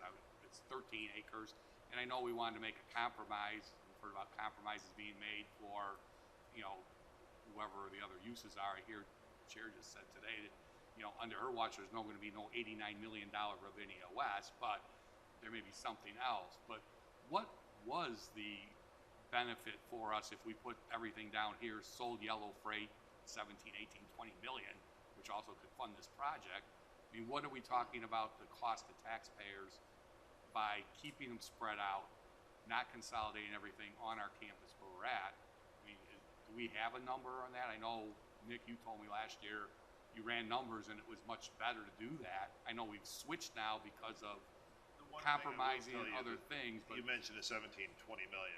That's how much was put in of MFT funds into Yellow Freight. 7.5 million, wasn't it? 7.5 plus the land. But the problem is you have the sheriff's shoot house up there as well, so it makes it a little bit. I mean, that's on the same land, so the building could be one thing, but you're talking 7.5 is what we put in. But if we sold that and then moved everything down here, I just wonder what the cost is. I mean, so we sell that building up there, we have everything, which is actually from a back and forth, you don't have to move equipment back and forth, or do we even know what that number is? So the piece we've looked at within DOT was the MFT aspect. So that building was funded, and I've done some research since we Right, talked. I understand that. It's funded with MFT money. It was about half MFT, so about 3.9, 3.7. We would have to pay that entire amount back as our expectation. Back to who, though? To the state. Why would you do that if you can't just move it over here to this place because it's still MFT? We don't think so. And it's not something that you don't think so, or you've got a definite answer? We have not gotten a definite answer, but it's everything we've looked into. It's very concerning that we would have to pay back some or all of that money to the state because because the money's supposed to be used for transportation. Well, I understand that, and now we're selling it, so the 3.5, but we're going to just reinvest it in a new transportation building with using MFT funds. So I don't know why the state would say you'd have to just pay it back to us and you get nothing, we're not using it for general purposes. We're selling a building, taking whatever we put in of MFT funds, and just repurposing that down here to an MFT building. Right. Our read of it right now is that that's not acceptable. But we haven't asked because we haven't felt comfortable raising the issue. If we're not selling it, I mean, why wouldn't we raise the issue? Because honestly, if you say we can do that, and then you tell me it's $5 million of a savings to the county by doing it all down here, I'd like to know that. That's a taxpayer cost to the residents. Yeah, I think the advice we've gotten so far from the attorney was that it looks like it would have to get paid back. We can reach out to IDOT. We're a little concerned about taking a step that might become irreversible at some point. So I think we can do it. But if we're not doing it, if they come back and say no, we're not doing it anyway. But if they say yes, I just would like to know what the cost is. Because like I said, I raised the issue last fall. I was told it makes more financial. I was never told a number, but it's just financially better to do it all here at the campus. And then I know we changed because we wanted to compromise, that's fine too. It's just I'd like to have all the information. Like, what are we talking about? Is it 50,000, 100,000, or is it 5 million? I got to weigh 5 million versus flexibility at the fairground. I mean, I don't know. I just would like to know what that answer is. Understood. We'll see what we can get a definitive answer. Okay, Member Tonatori. Thank you, Madam Chair. I'm also on the Transportation Committee. I support the project. This is well thought out. And again, I think it's important to take into consideration that whatever we do by moving it here is going to result in savings for the old DOT property because of moving in the sheriff and otherwise. As to member, you kind of stole my thunder regarding public input and residents being aware of this. That's what they get in the zoning process. When you build a house or you do a development, you have all your plans and architectural issues taken care of ahead of time, and then you present them to the zoning board, and that's when the people come and go to a zoning hearing and weigh in one way or the other. I'm not going to address economic development and the band shell, large or small, because that's not part of the presentation, although I understand it's part of the whole look here. But, you know, there are needs and wants in everything, and this is a need, and there might be a want somewhere else, and I think we can accomplish both by some of the suggestions that the chair has made. So those are my thoughts. Thank you. Okay, Member Garcia and then Member Galassi. Well, Member Tornatori just stole my line. Because I really truly do believe that our mission here is to decide a need and a want. We want everything, but our need and our goal here at the county board is to make sure that we have safe transportation, roads that are safe. We have snow plowing equipment that's making it safe for people to drive. I'm very glad that there's been conversations with Jim McGuire over at the county fair, and it looks like that there's been some kind of agreement so that we do have the green space so they can have some of these wonderful events that they've shared with us today. That's really all I was going to say because Sam stole my thunder. He's a thunder stealer. Member Galassi. Thank you, Madam Chair. I do believe as a county it is our responsibility to maintain our infrastructure. So that's the first thing I want to say. And then secondly, there's been a lot of conversation about the savings from the two leases. Do we know what that annual savings is from the two different leases? So we have, and Member Chaplin mentioned, we have two leases out there. One is for the sheriff vehicles down in Burr Ridge, 24/7 security. That's actually more expensive than the election warehouse. What we found, and we've looked back when Member Healy was the chair of Public Works, we did a deep dive in everything, and I can tell you that the election warehouse, there was no payback because the rates are pretty good, and we've worked with DuPage, Greg Bedeloff. I mean, that's pretty good. The one that does make sense with the payback is probably the sheriff. We looked at it before about what was a payback for building our own building for that, and I think it was around 22 years. So the dynamics are totally shifted now. If we have a building that maybe we can we can just repair and have you know, even if we put in $1 million, $1.5 million, that payback might be 8 or 10 years now. So do you know what the annual lease? The annual lease for Burr Ridge, I don't have it with me. is about $250,000 a year. Okay, that's what I was looking for. And that one expires in 2027. So the timing would. The would work. timing is great. Okay, thank you. Okay, any other questions, comments? Okay, so at this time, I would like to ask the board for consensus to put a resolution on the agenda for our December meeting so that we can move forward.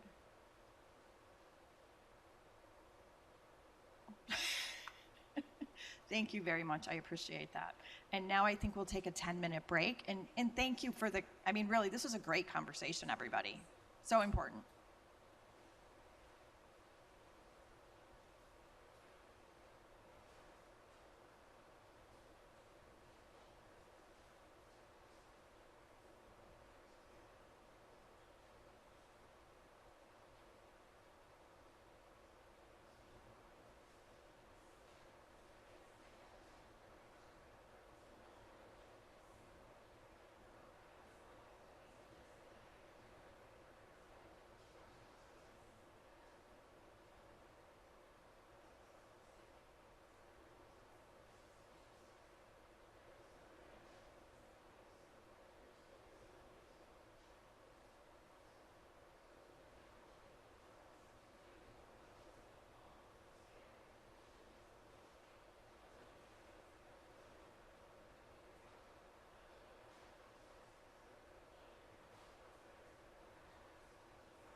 Okay, everybody.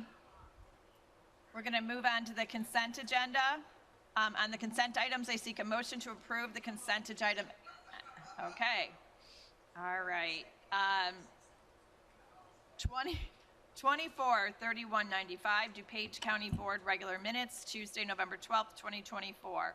24/30/32, 11/7/2024, Public Works refund pay list.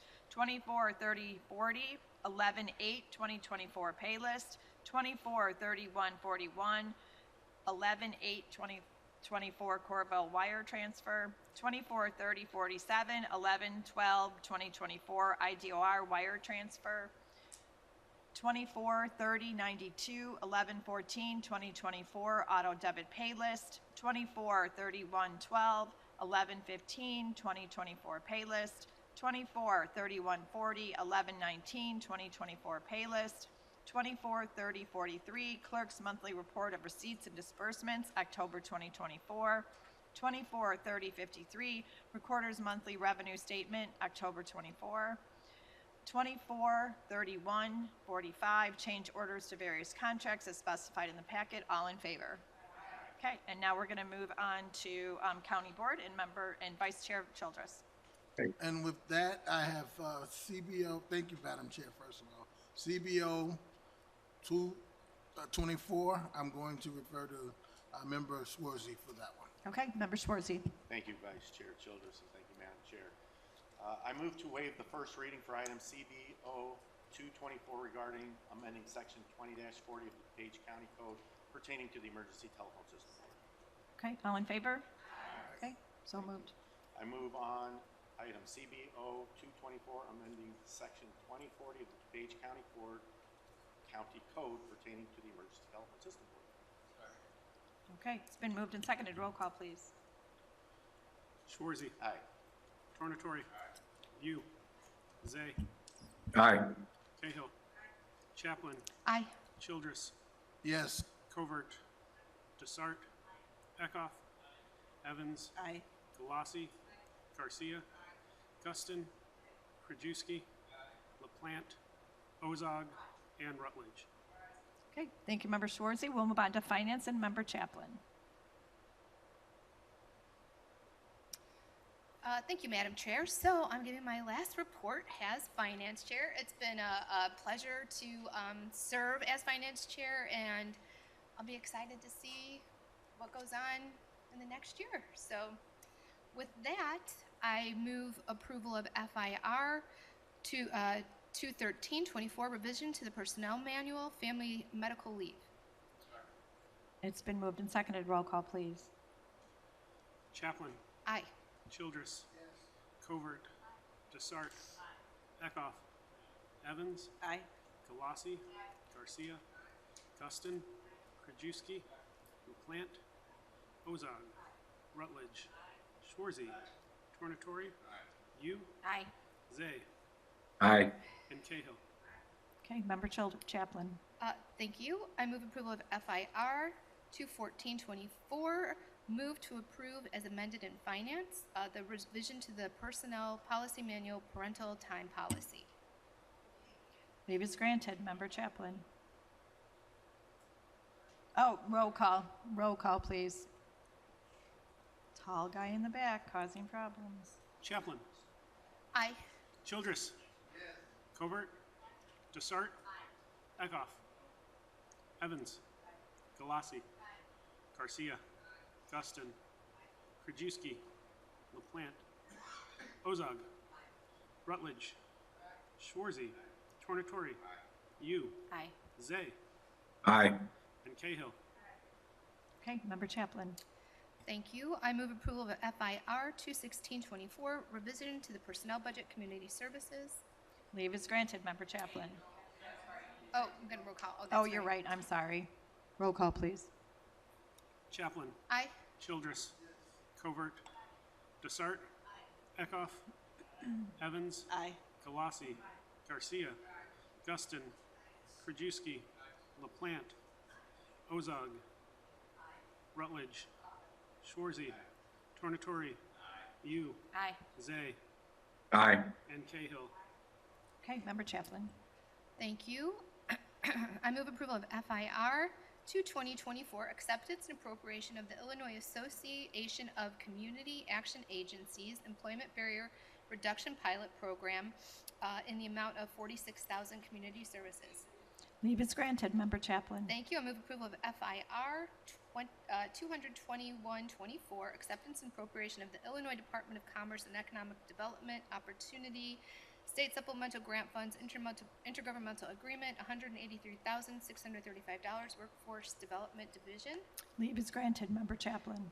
Thank you. I move approval of FIR 22324, acceptance of an extension of time for the Community Project Funding Environmental Review Records from November 30th, 2024 to November 30th, 2025, Community Services. Leave is granted. Member Chaplin. Thank you. I move approval of FIR 22424, acceptance and appropriation of the Community Project Funding Environmental Review Records Program in the amount of $19,000, Community Services. Leave is granted. Member Chaplin. Thank you. I move approval of FIR 22524, correction of Scrivener's error in resolution FIR 020324, facilities management. Leave is granted. Member Chaplin. Thank you. I move approval of FIR 22624, budget transfers of 112624 from various companies and accounting units. Leave is granted. Member Chaplin. Thank you. I move approval of FIR 23624, resolution rescinding FI 2797, disposition of surplus and personal property. Leave is granted. Member Chaplin. Thank you. I move approval of FI. Oh, can we not waive first reading? Okay. Okay. Okay, all in favor? Okay. Opposed. Okay, let's do a roll call, please.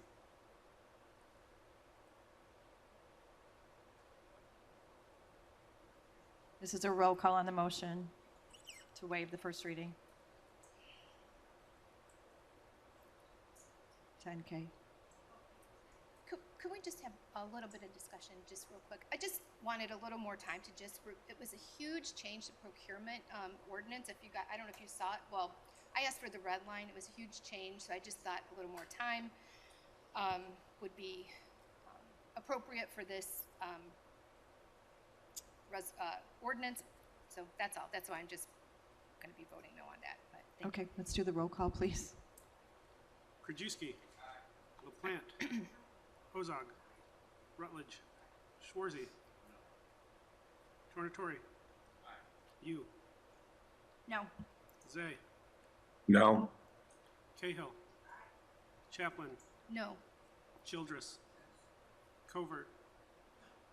Desart. Eckhoff. Evans. Aye. Galassi.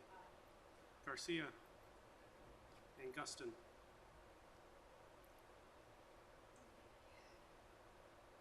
12 voting aye, 6 voting nay. Okay, motion passes.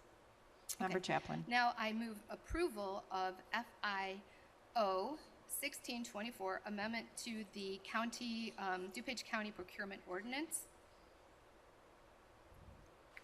I think we have to do a roll call on this. We need to do a roll call, yeah. Thank you for that second. Roll call, please. Chaplin. No. Childress. Covert. Desart. Eckhoff. Evans. Aye. Galassi. Garcia. Guston. Krajewski. LaPlante. Ozog. Rutledge. Schwarzy. Tornatore. You. Aye. Zay. Aye. And Cahill. Okay, Member Chaplin. Thank you. I move approval of FIR 22724, approval of the employee compensation and job classification adjustments, human resources. Leave is granted. Member Chaplin. Oh, that's okay. right. We need a roll call, please. Chaplin. Aye. Childress. Covert. Desart. Eckhoff. Evans. Aye. Galassi. Garcia. Guston. Krajewski. LaPlante. Ozog. Rutledge. Schwarzy. Tornatore. You. Aye. Zay. Aye. And Cahill. Okay, Member Chaplin. Thank you. I move approval of FIR 22824, revision to the Personnel Policy Manual Certification of Employment Human Resources. Leave is granted. Thank Member you. Chaplin. I move approval of FIR 22924, revision to the Personnel Policy Manual Recruitment Procedures Human Resources. Leave is granted. Member Chaplin. Thank you. I move approval of FIR 23024, revision to the Personnel Manual Employment Application Human Services. Leave is granted. Member Chaplin. Thank you. I move approval of FIR 23124, revision to the Personnel Policy Manual Pre-Employment Testing Human Services. Leave is granted. Member Chaplin. Thank you. I move approval of FIR 23224, revision to the Personnel Policy Manual Bereavement Funeral Time Human Resources. Leave is granted. Member Chaplin. Thank you. I move approval of FIR 23324, revision to the Personnel Policy Manual Victims Economic Security and Safety Leave Human Resources. Leave is granted. Member Chaplin. Thank you. I move approval of FIR 23424, revision to the Personnel Policy Manual Family Bereavement Leave Human Resources. Leave is granted. Member Chaplin. Thank you. I move approval of FIP 2824, recommendation for the approval of funding to Bond Dickerson and Associates, PC, to provide legal services conflict counsel as Special States Attorney for the period of December 1st, 2024 through November 30th, 2025 for the State's Attorney's Office and an amount not to exceed $150,000. Leave is granted. Member Chaplin.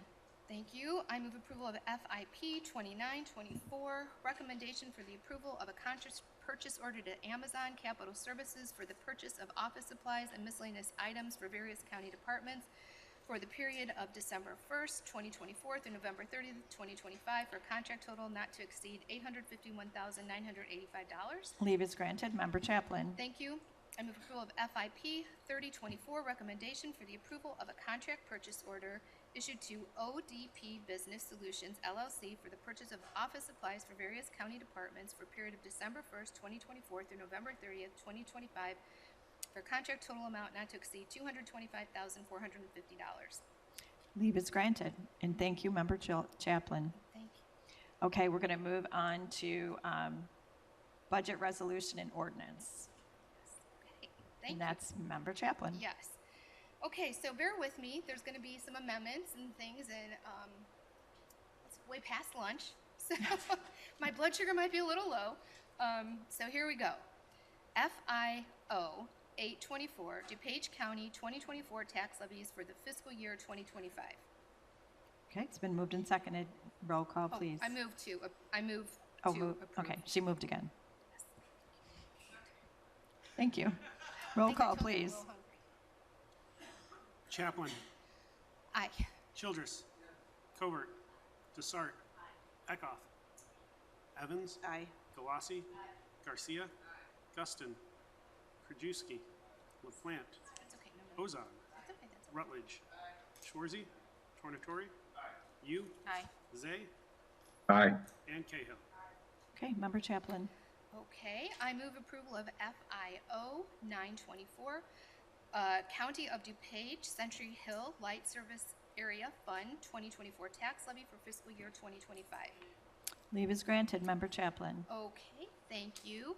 I move on ordinance FIO 1024. I move to amend the ordinance to incorporate modifications outlined in the spreadsheet at everyone's seat titled FY 2025 Proposed Budget Changes to Finance Committee Approved Budget. And I have to read these. So we have the county clerk building improvements less $75,000. The county clerk security services less $75,000.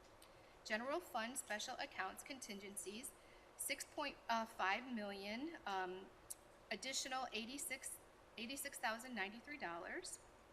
We have general fund special accounts transfer out of Veterans Assistance Commission, additional $32,907. County treasurer regular salaries, additional $31,000. Sheriff's administration repair and maintenance other equipment less $85,000. Sheriff administration automotive equipment additional $85,000. National opioid settlement additional to the health department $500,000. Facilities management county infrastructure building improvements additional $250,000. Sheriff County Infrastructure, additional $34,178, with a new general fund of $257,148,476, and a new budget total of $636,602,537.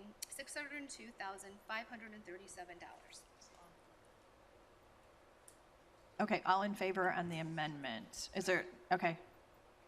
Okay, so do we want to do a Okay, roll now call, or I would like to, voice vote? do we vote on that? Hold on.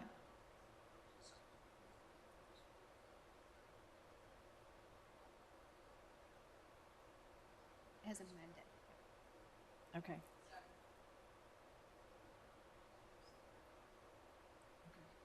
So all in favor? Aye. Thank you. Okay, now I move to approve FIO 1024 as amended. Hold on.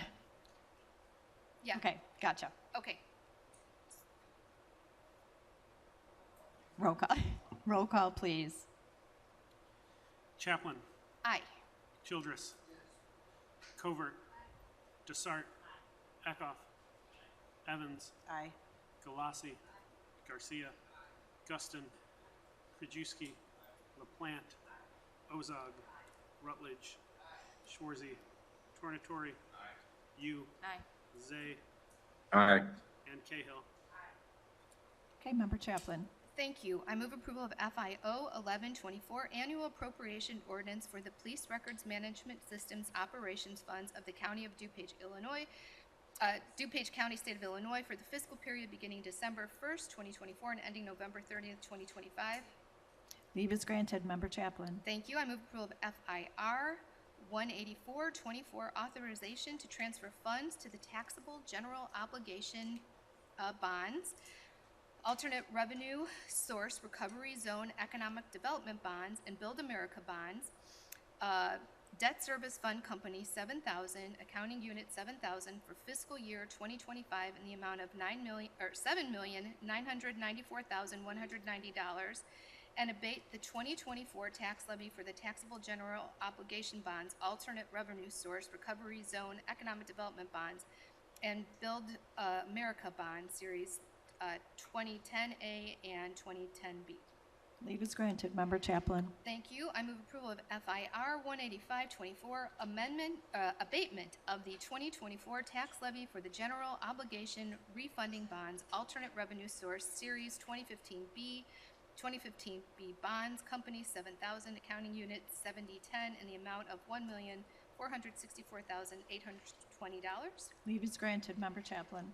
Thank you. I move approval of FIR 18624, appropriation for the limited tax obligation refunding bond series 2016 debt service fund, Company 7,000, for the fiscal year 2025, $3,616,225. Leave is granted. Member Chaplin.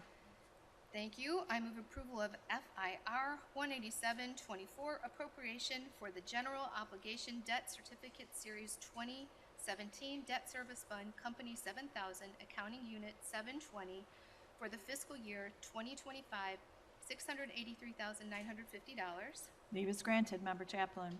Thank you. I move approval of FIR 18824, appropriation for the general obligation limited tax certificates of indebtedness series 2009 debt service fund, Company 7,000, Accounting Unit 7022, fiscal year 2025, $142,740. Leave is granted. Member Chaplin. Thank you. I move approval for appropriation for the Special Service Area Number 35, Lakes of Royce Renaissance Unlimited Ad Valorem Tax Bond Series 2012A Debt Service Fund, Company 7100, Accounting Unit 7500, fiscal year 2025, $326,620.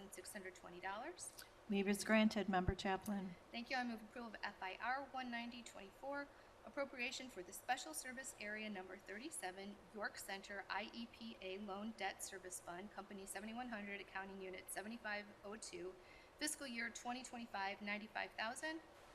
Leave is granted. Member Chaplin. Thank you. I move approval of FIR 19124, authorization to transfer funds from the General Fund to Tort Liability Fund for the fiscal year 2025 up to but not to exceed $500,000. Leave is granted. Member Chaplin. Thank you. I move approval of FIR 19224, authorization to transfer funds from the general fund to DuPage County Care Center Fund for fiscal year 2025, up to but not to exceed $3,018,957. Leave is granted. Member Chaplin. Thank you. I move approval of FIR 19324, authorization to transfer funds from the general fund to stormwater management fund for fiscal year 2025, up to but not to exceed $3,436,000. Leave is granted. Member Chaplin. Okay, thank you. I move on resolution FIR 09424. I move to amend resolution FIR 19424 to reduce the head count for the Office's Homeland Security and Emergency Management from 9 to 10 and increase the headcount for ROE-funded employees from 50 to 53. This amendment is highlighted on the FY 2024 personnel headcount document at your seats here. Okay. All in favor? Aye. Okay. Member Chaplin. Thank you. Now I move to approve FIR 0194 as amended. Roll call, please. Chaplin. Aye. Childress. Covert. Desart. Eckhoff. Evans. Aye. Galassi. Garcia. Guston. Krajewski. LaPlante. Ozog. Rutledge. Schwarzy. Tornatori. Yu. Aye. Zay. Aye. And Cahill. Okay. Member Chaplin. Thank you. I move approval of FIR 019524, compensation structure and wage adjustment guidelines. Leave is granted. Member Chaplin. Thank you. I move on FIO 1224, 2024, tax levies for Board of Health Operations, Board of Health Municipal Retirement, and Board of Health Social Security Fund, or Social Security for fiscal year 2025. Leave is granted. Member Chaplin. Thank you. I move approval of FIO 1324, annual appropriation ordinance for the Board of Health Operations, Board of Health Municipal Retirement, and Board of Health Social Security Fund of the County of DuPage, State of Illinois for the fiscal year period beginning December 1st, 2024 and ending November 30th, 2025. Leave is granted. Member Chaplin. Thank you. I move approval of FIO 1424, annual appropriation ordinance for the Emergency Telephone System Board of the County of DuPage, State of Illinois for the period beginning December 1st, 2024 and ending November 30th, 2025. Leave is granted. Member Chaplin. Thank you. I move approval of FIR 19624. I move to amend resolution FIR 19624 to increase the transfer from the general fund to the Veterans Assistance Commission from $696,014 to $728,921. This amendment is also at your seats. Okay. All in favor? Aye. Okay. Member Chaplin. Thank you. I now move to approve FIR 019624 as amended. Roll call, please. Chaplin. Aye. Childress. Covert. Desart. Eckhoff. Evans. Aye. Galassi. Garcia. Guston. Krajewski. LaPlante. Ozog. Rutledge.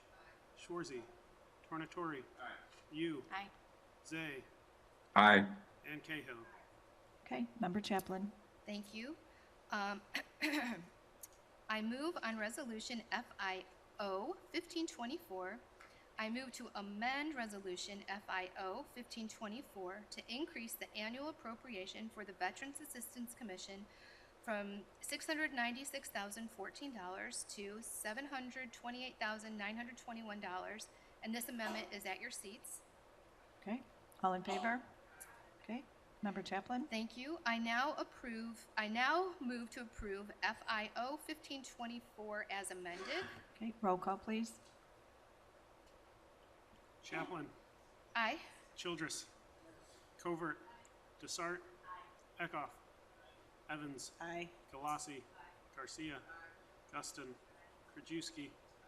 LaPlante. Ozog. Rutledge. Schwarzy.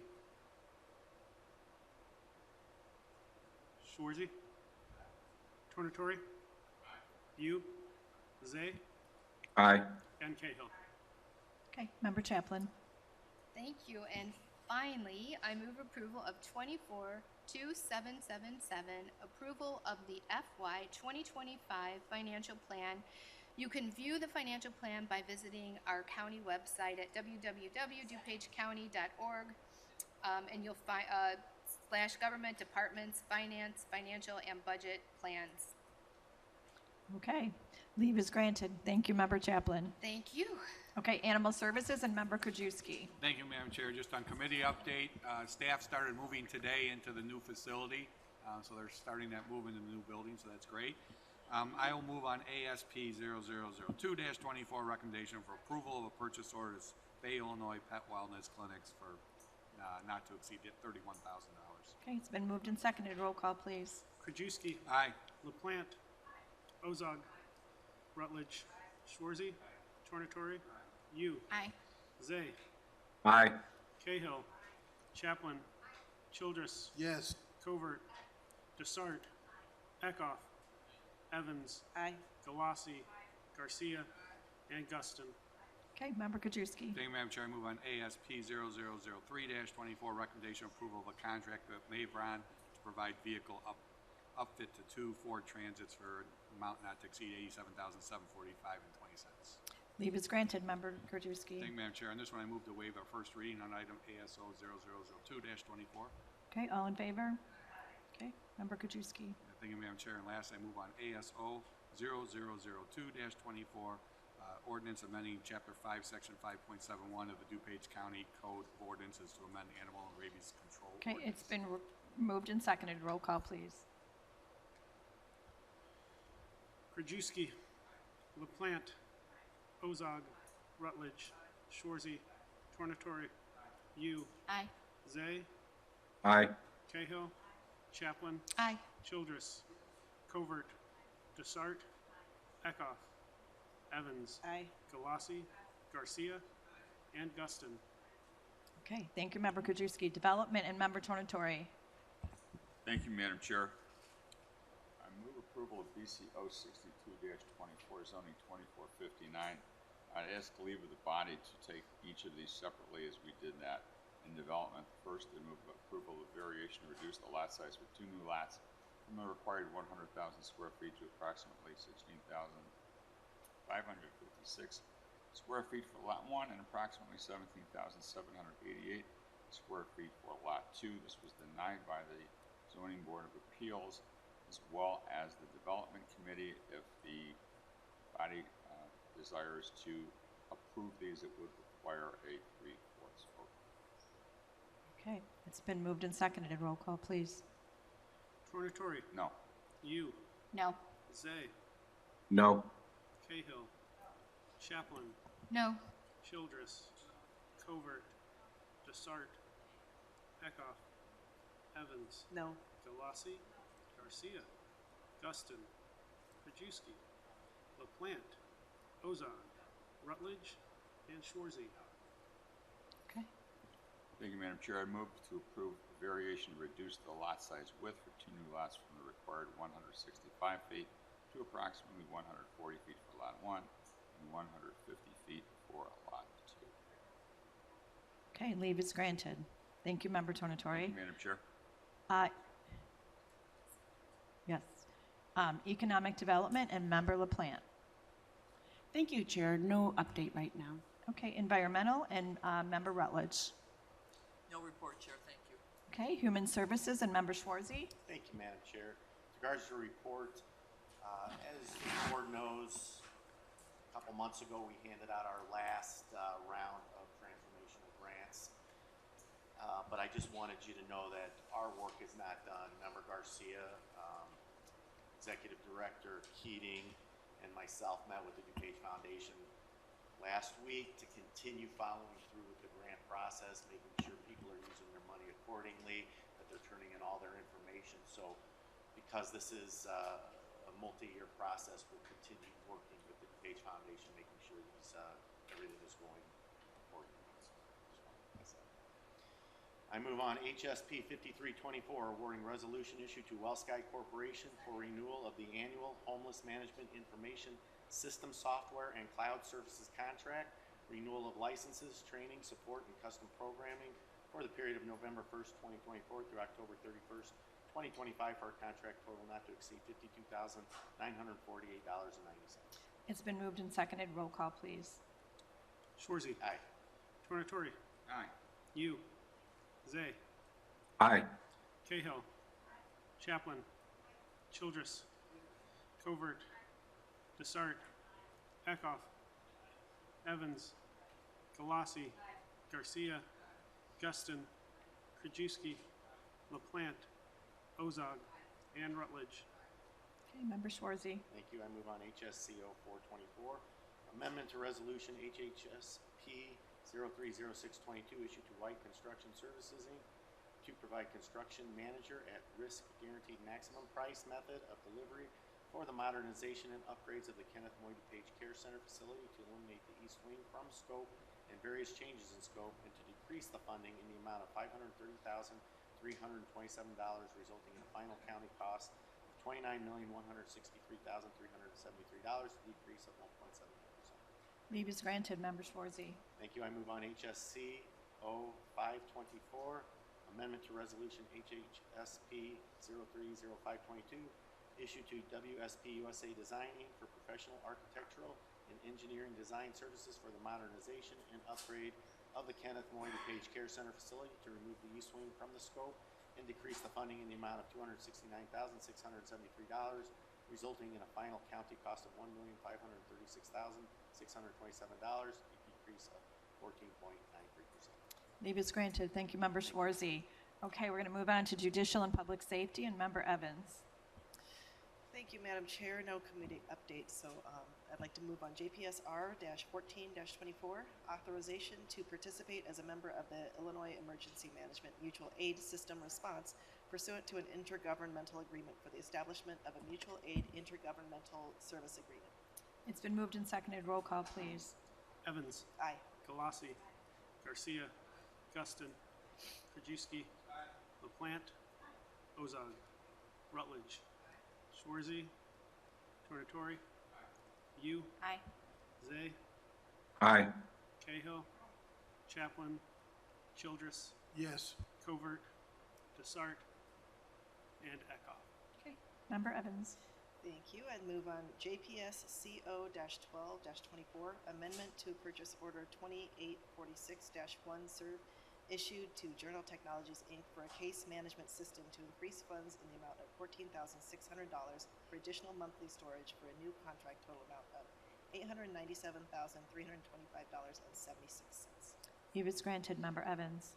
Thank you. I'd like to move on JPS CO-1324, recommendation for the approval of an amendment to contract purchase order 6966-1 serve issued to Conference Technologies, Inc. for additional labor costs incurred due to a request for after-hours service in the amount of $4,840 for a new contract amount of $140,530.65.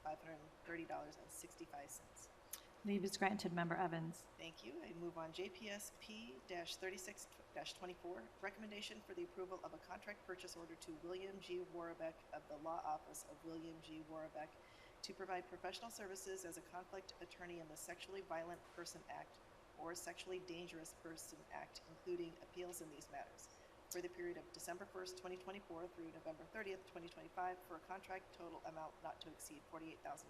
Leave is granted. Member Evans. Thank you. I move to approve JPS P-37-24, recommendation for the approval of a contract purchase order to William G. Warbeck of the Law Office of William G. Warbeck to provide professional services as a child protection GAL attorney assigned to juvenile cases representing abused, neglected, dependent, or delinquent minors or family members where the DuPage County Public Defender may not represent a party, including appeals in these matters for the period of December 1st, 2024 through November 30th, 2025 for a contract total amount not to exceed $42,000. Leave is granted. Member Evans. Thank you, Madam Chair. I move to approve JPS-38-24, recommendation for the approval of a contract purchase order to Megan Elsner of Lafada Law LLC to provide professional services as a child protection GAL attorney assigned to juvenile cases representing abused, neglected, dependent, or delinquent minors or family members where the DuPage County Public Defender may not represent a party, including appeals in these matters for the period of December 1st, 2024 through November 30th, 2025, for the contract total amount not to exceed $42,000. Leave is granted. Member Evans. Thank you, Madam Chair. I think there's something in this room. I'd be sneezing, and now I'm getting sniffles, so anyways. I move to approve JPSP-3920-24, recommendation for the approval of a contract purchase order issued to Video and Sound Service, Inc. for maintenance and repair of security systems, repair and replace cameras, iStars, DVRs, and access control systems around the county campus for the period of December 1st, 2024 through November 30th, 2026, for contract total amount not to exceed $301,582. Leave is granted. Member Evans. Thank you. I move on JPSP-40-24, recommendation for the approval of a contract purchase order to Concisus Corporation for professional software services for the period of December 1st, 2024 through November 30th, 2026, for a total contract amount not to exceed $4,400,000. Leave is granted. Member Evans. Thank you. I move to approve JPSP-41-24, recommendation for the approval of a contract purchase order to DuPage County Health Department to provide mental health case management services to mentally ill clients for probation and court services for the period of December 1st, 2024 through November 30th, 2025, for a contract total amount not to exceed $208,000.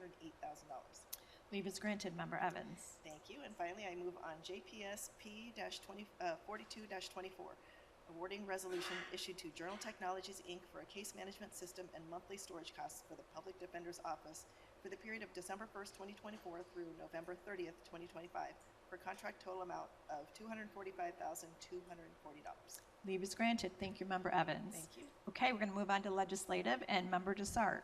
Thank you, Madam Chair. In Washington, Congress returned to session the past 2 weeks following the election. They adjourned at the end of last week, and both chambers return early next week, December 2nd.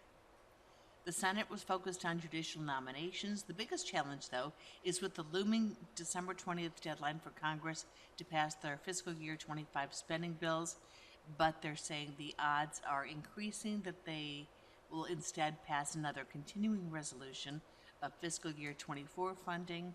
The anticipation is that another short-term spending deal that extends through March of 2025.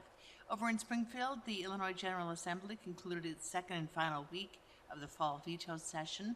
Both chambers adjourned, with the January lame duck session tentatively scheduled for January 2nd through the 7th. And right here, our next legislative committee meeting will be held on Tuesday, December 10th. Thank you. Thank you, Member Desart. Okay, Public Works and Member Garcia.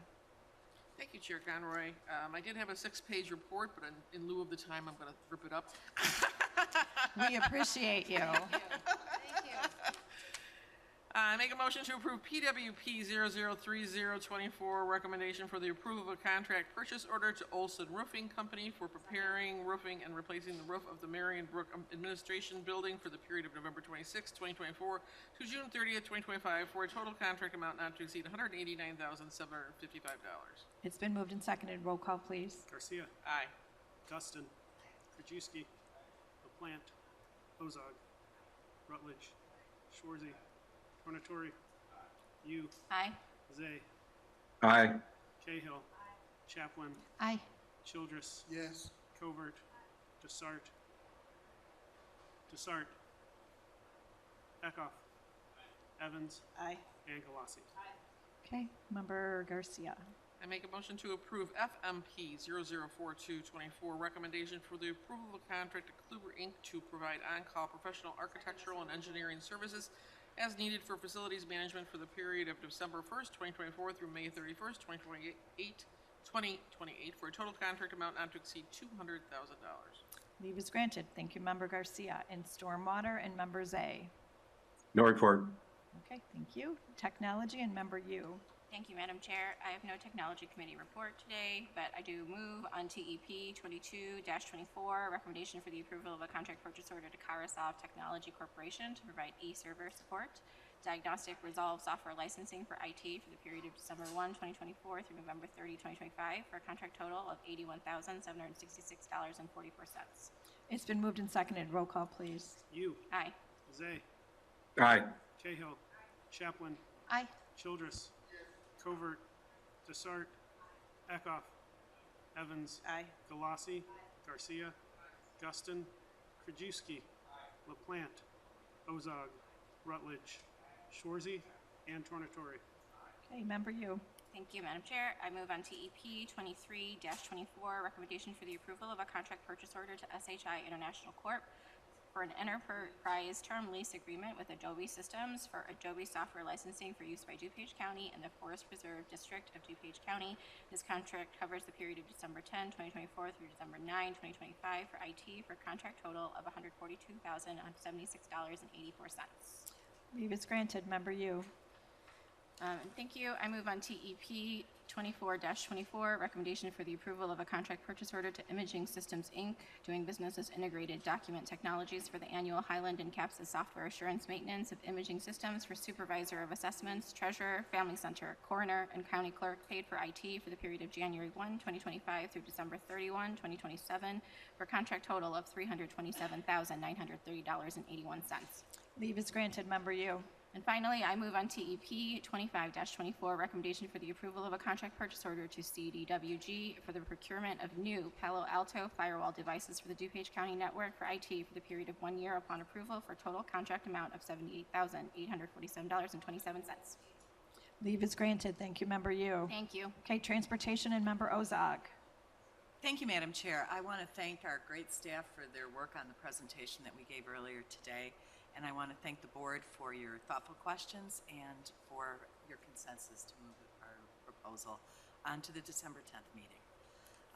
Next, I move for approval of 243016, amendment to DTP 01924, issued to Peterbilt, Illinois Joliet Incorporated, to furnish and deliver Cummins engine repair and parts as needed for the Division of Transportation to increase the encumbrance in the amount of $25,000, resulting in an amended contract total amount of $85,000, increase of 41.67%. It's been moved and seconded. Roll call, please. Ozog. Aye. Rutledge. Shorzy. Tornatori. You. Aye. Zay. Aye. Cahill.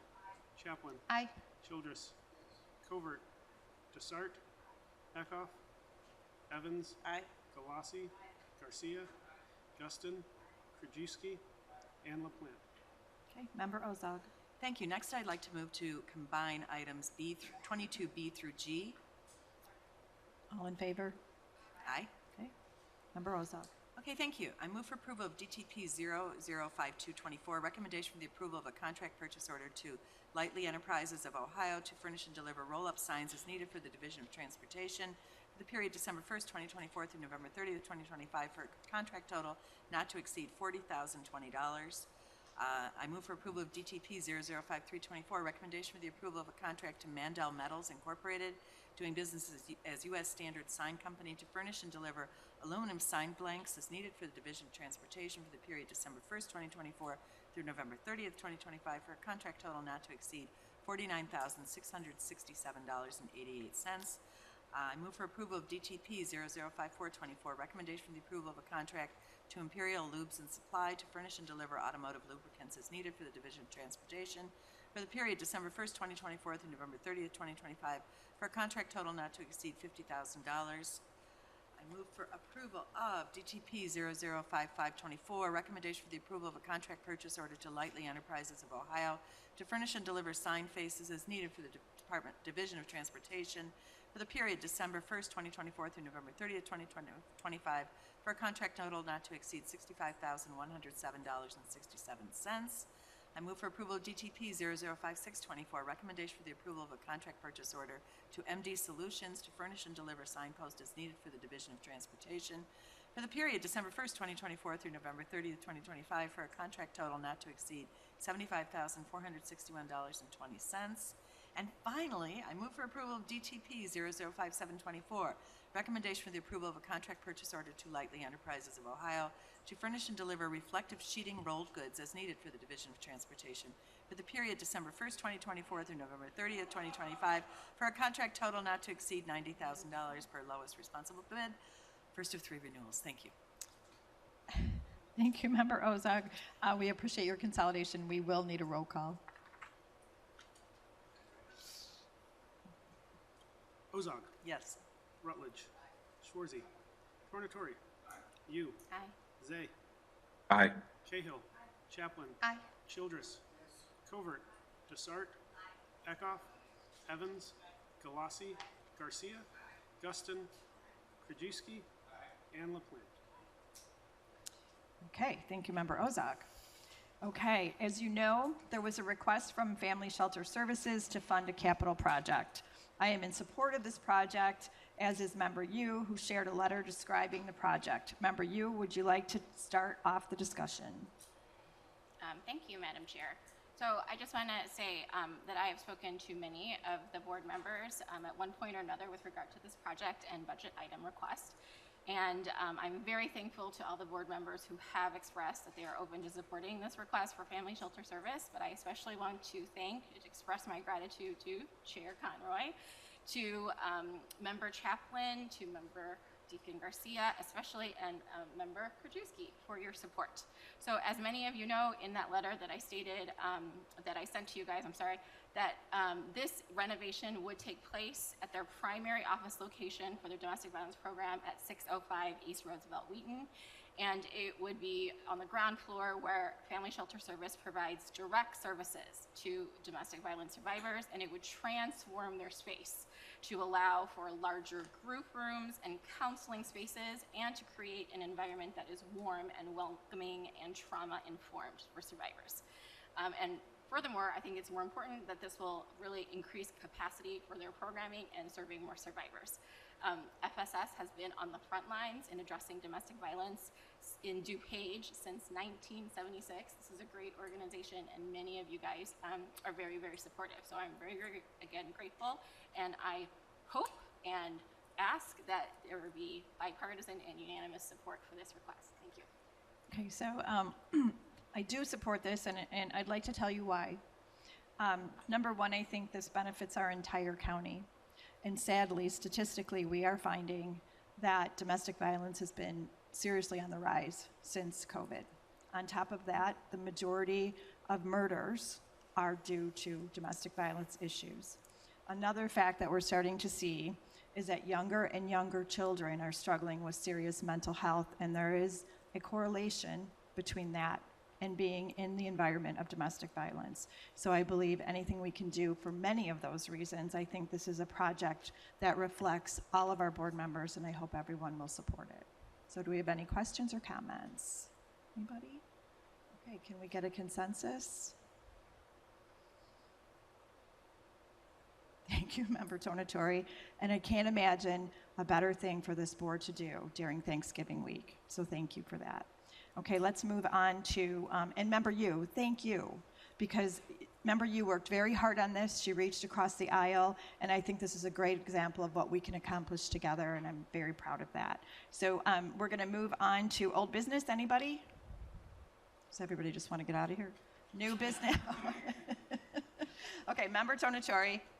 I normally wouldn't do this given time, but I've been asked to restate a suggestion that I made during the discussion provision for earlier at Finance regarding the member initiative. And simply put, my suggestion was to take the $300,000 per district and combine that $1.8 million into a member initiative pot and let county board members through their various districts come to the county board with their requests and not necessarily be limited to $300,000 if their request is needy and greater than that.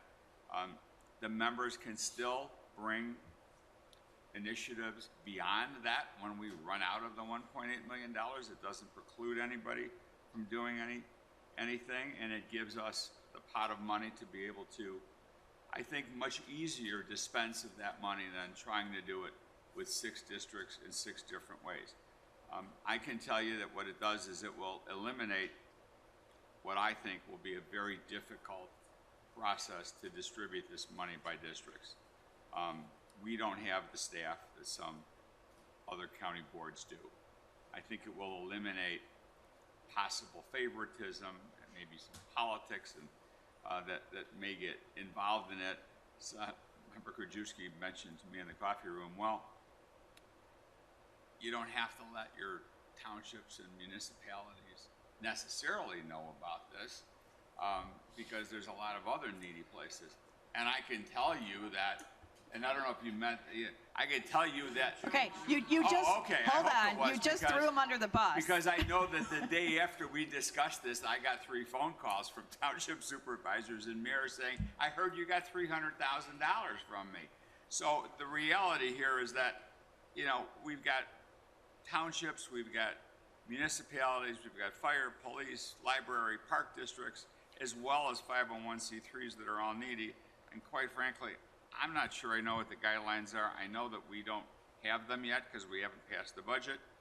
But I do think that it will give much needed requests and more money to people and entities that may need more than the $300,000 and take a significant burden away from us who really aren't equipped to deal with the hundreds of potential 501c3s, government agencies, and government entities that may need this money. So that was my suggestion at Finance, and I was asked to bring it back so you could hear it as well. So This is your initiative, and it's a great idea, and no good deed goes unpunished, and I get it. I'm sorry if It's okay. I don't wanna Combination offend of you. thoughts. So I listened to the conversation, which was a really good conversation. There's a combination of things happening here. I think first and foremost, what happened with the presidential election was not maybe what we expected. So we know there's going to be some potentially, I guess we don't know what we could be facing. I would say one of the biggest needs that we need to continue to be able to fund is food insecurity and the unhoused. The unhoused is becoming a bigger issue. I think there's ways we can start to look at that. So I also think there was really rich conversation on both sides. And so what I would like to ask you to do is I have no issue if that is what the board chooses to do. I also think we have passionate members within their own district that are very involved. From being a state representative, I can tell you, part of being a representative was that you were in constant communication with your district. So I think what I would like to do is ask all of you for consensus to continue this conversation when our new board is seated and make our decision then. So can I get consensus for that? Thank you all. I appreciate that very much. And thank you, Sam, for your thoughtfulness. My name was mentioned, so can I respond? Oh, yes, please. You can defend yourself. Member Krajewski. What I was saying is I think municipalities and townships should be also doing the same thing for the communities, and I was Agreed. going to approach the townships and municipalities and ask them to participate. If I'm looking to fund something in my district, if it's in Westmont or in Downers Grove, I'd say, can you guys also put some money into it too? I wouldn't be giving the township or the village any money. No, I certainly don't think it's appropriate for us to be giving money to other governmental agencies that are suggesting that- levying taxes. I don't believe that's appropriate. My thing was suggest to have them participate, and Member Garcia brought up the DuPage pads. As soon as I'm out of here, I'm gonna be on the phone with a couple of the towns in my district asking if they would help support a county initiative that Member Garcia was kind of bringing forward and participate also in their area, because they're facing the same issue, and a lot of them are their residents. So can they put some money in? Can we put some money in? And then can we get a hotel? That's an amazing conversation that perhaps all districts could have with their municipalities. I mean, we want to participate. We want to be part of that. And I'm hearing more and more folks are unhoused and not able to find housing at our PADS shelter. So I think that's something. And the last thing is we are non-home rule, and a Right. majority of this county under their municipalities are home rule. So they have the ability. They Yep. they got hotel tax, they got food and beverage tax, they got extra sales tax, they Yep. got extra everything, higher property taxes, and yet, they seem to come to us. If they manage theirs as well as this board does, they should have a pot of money too in their community to be able to help the residents in their community. Agreed. Member Ozog. When we discuss this, I'd also like to consider that we would make the funds available throughout the entirety of FY25. I think that's yes, I like that idea. And Member Desart. Thank you. Different topic, old business still. I was reminded of this because we got the finance changes for the budget, and I see the $500,000 from the opioid settlement. And while I'm grateful for that, and I think it's important, you know, I've asked this before, but all of the money goes to the health department. I see Dennis here, I saw Adam before. And I would like to, No, the money, the opioid settlement money doesn't go directly to the health department. it goes to, The state's attorney has it. So okay. we made. Well, my point go is, ahead, what Nick. is the money used for? And then my second follow-up question is, there are so many organizations, in District 5, we have Linden Oaks that does amazing work, and so if it's just used for the county, or can we spread it out to other entities that do the same work? Thank you. Sure, yeah, so Nick can address that, but, you know, we did allocate 800,000 to the, that's what you're probably thinking of. So we did do that so they could hire additional staff. So we agreed as a board, and the state's attorney and myself thought that was a good thing. So go ahead, Nick. The opioid settlement money is we're still accumulating it, still coming in from settlement. It'll be multiple years. There is a special set-aside account for opioid settlement money. And that money keeps going in there. It generates its own interest. That is put in there. The only expenditure that has happened out of that account is the $800,000 that you as a board have approved. You as a board will need to approve the other expenditures. That being said, you talk about restrictions. There's more restrictions on that account than any other account that we've ever managed before. So it is a very narrow window of what it can be spent on. And that is a discussion for the chair and the board at a later date. But that money is going nowhere until you as a board decide where it goes. We had, in the DCSS meeting yesterday, we had an update from the state's attorney, and we have more money, and he expects we'll continue to have money coming in for about 13 years. So I think something that really struck me when we were talking about it yesterday was that everybody in that room, everybody, and I believe everybody in this room, probably has been touched by the opioid epidemic. And so that's why it's very narrowly written, because it really needs to go toward addiction and opioid, which I'm sure this board will do a great job of figuring out what that is. Oh, absolutely. I understand what the money's for. I was just wondering if we could spread it out throughout the county a little bit more. And actually, even bigger than that, I was just wondering if we could have an accounting of how the money has already been spent. It's only the 800,000, that's it. It's the only money that's been used so far. And that's And how has that money been spent? for the CRC, as I stated just a couple minutes gotcha. ago. Okay. Yeah, I Yes. missed that part. Yes, All right. that's it. That's all that's been allocated. Thank you. Okay, Member Guston, and then Member Covert. Thank you, Madam Chair. All I really wanted to say was everyone have a wonderful Thanksgiving. Have a lot of turkey, a lot of ham, maybe some potato salad. But I just wanted to wish everybody a wonderful Thanksgiving and a healthy Thanksgiving. And I know that this board will do the right thing moving forward with respect to the member initiative grant program. I want to really kind of give a little recall about the CARES program for District 204's mental health program. So if you would keep that in mind moving forward in the future as far as funding. They needed funding this past year, but obviously we couldn't accommodate them.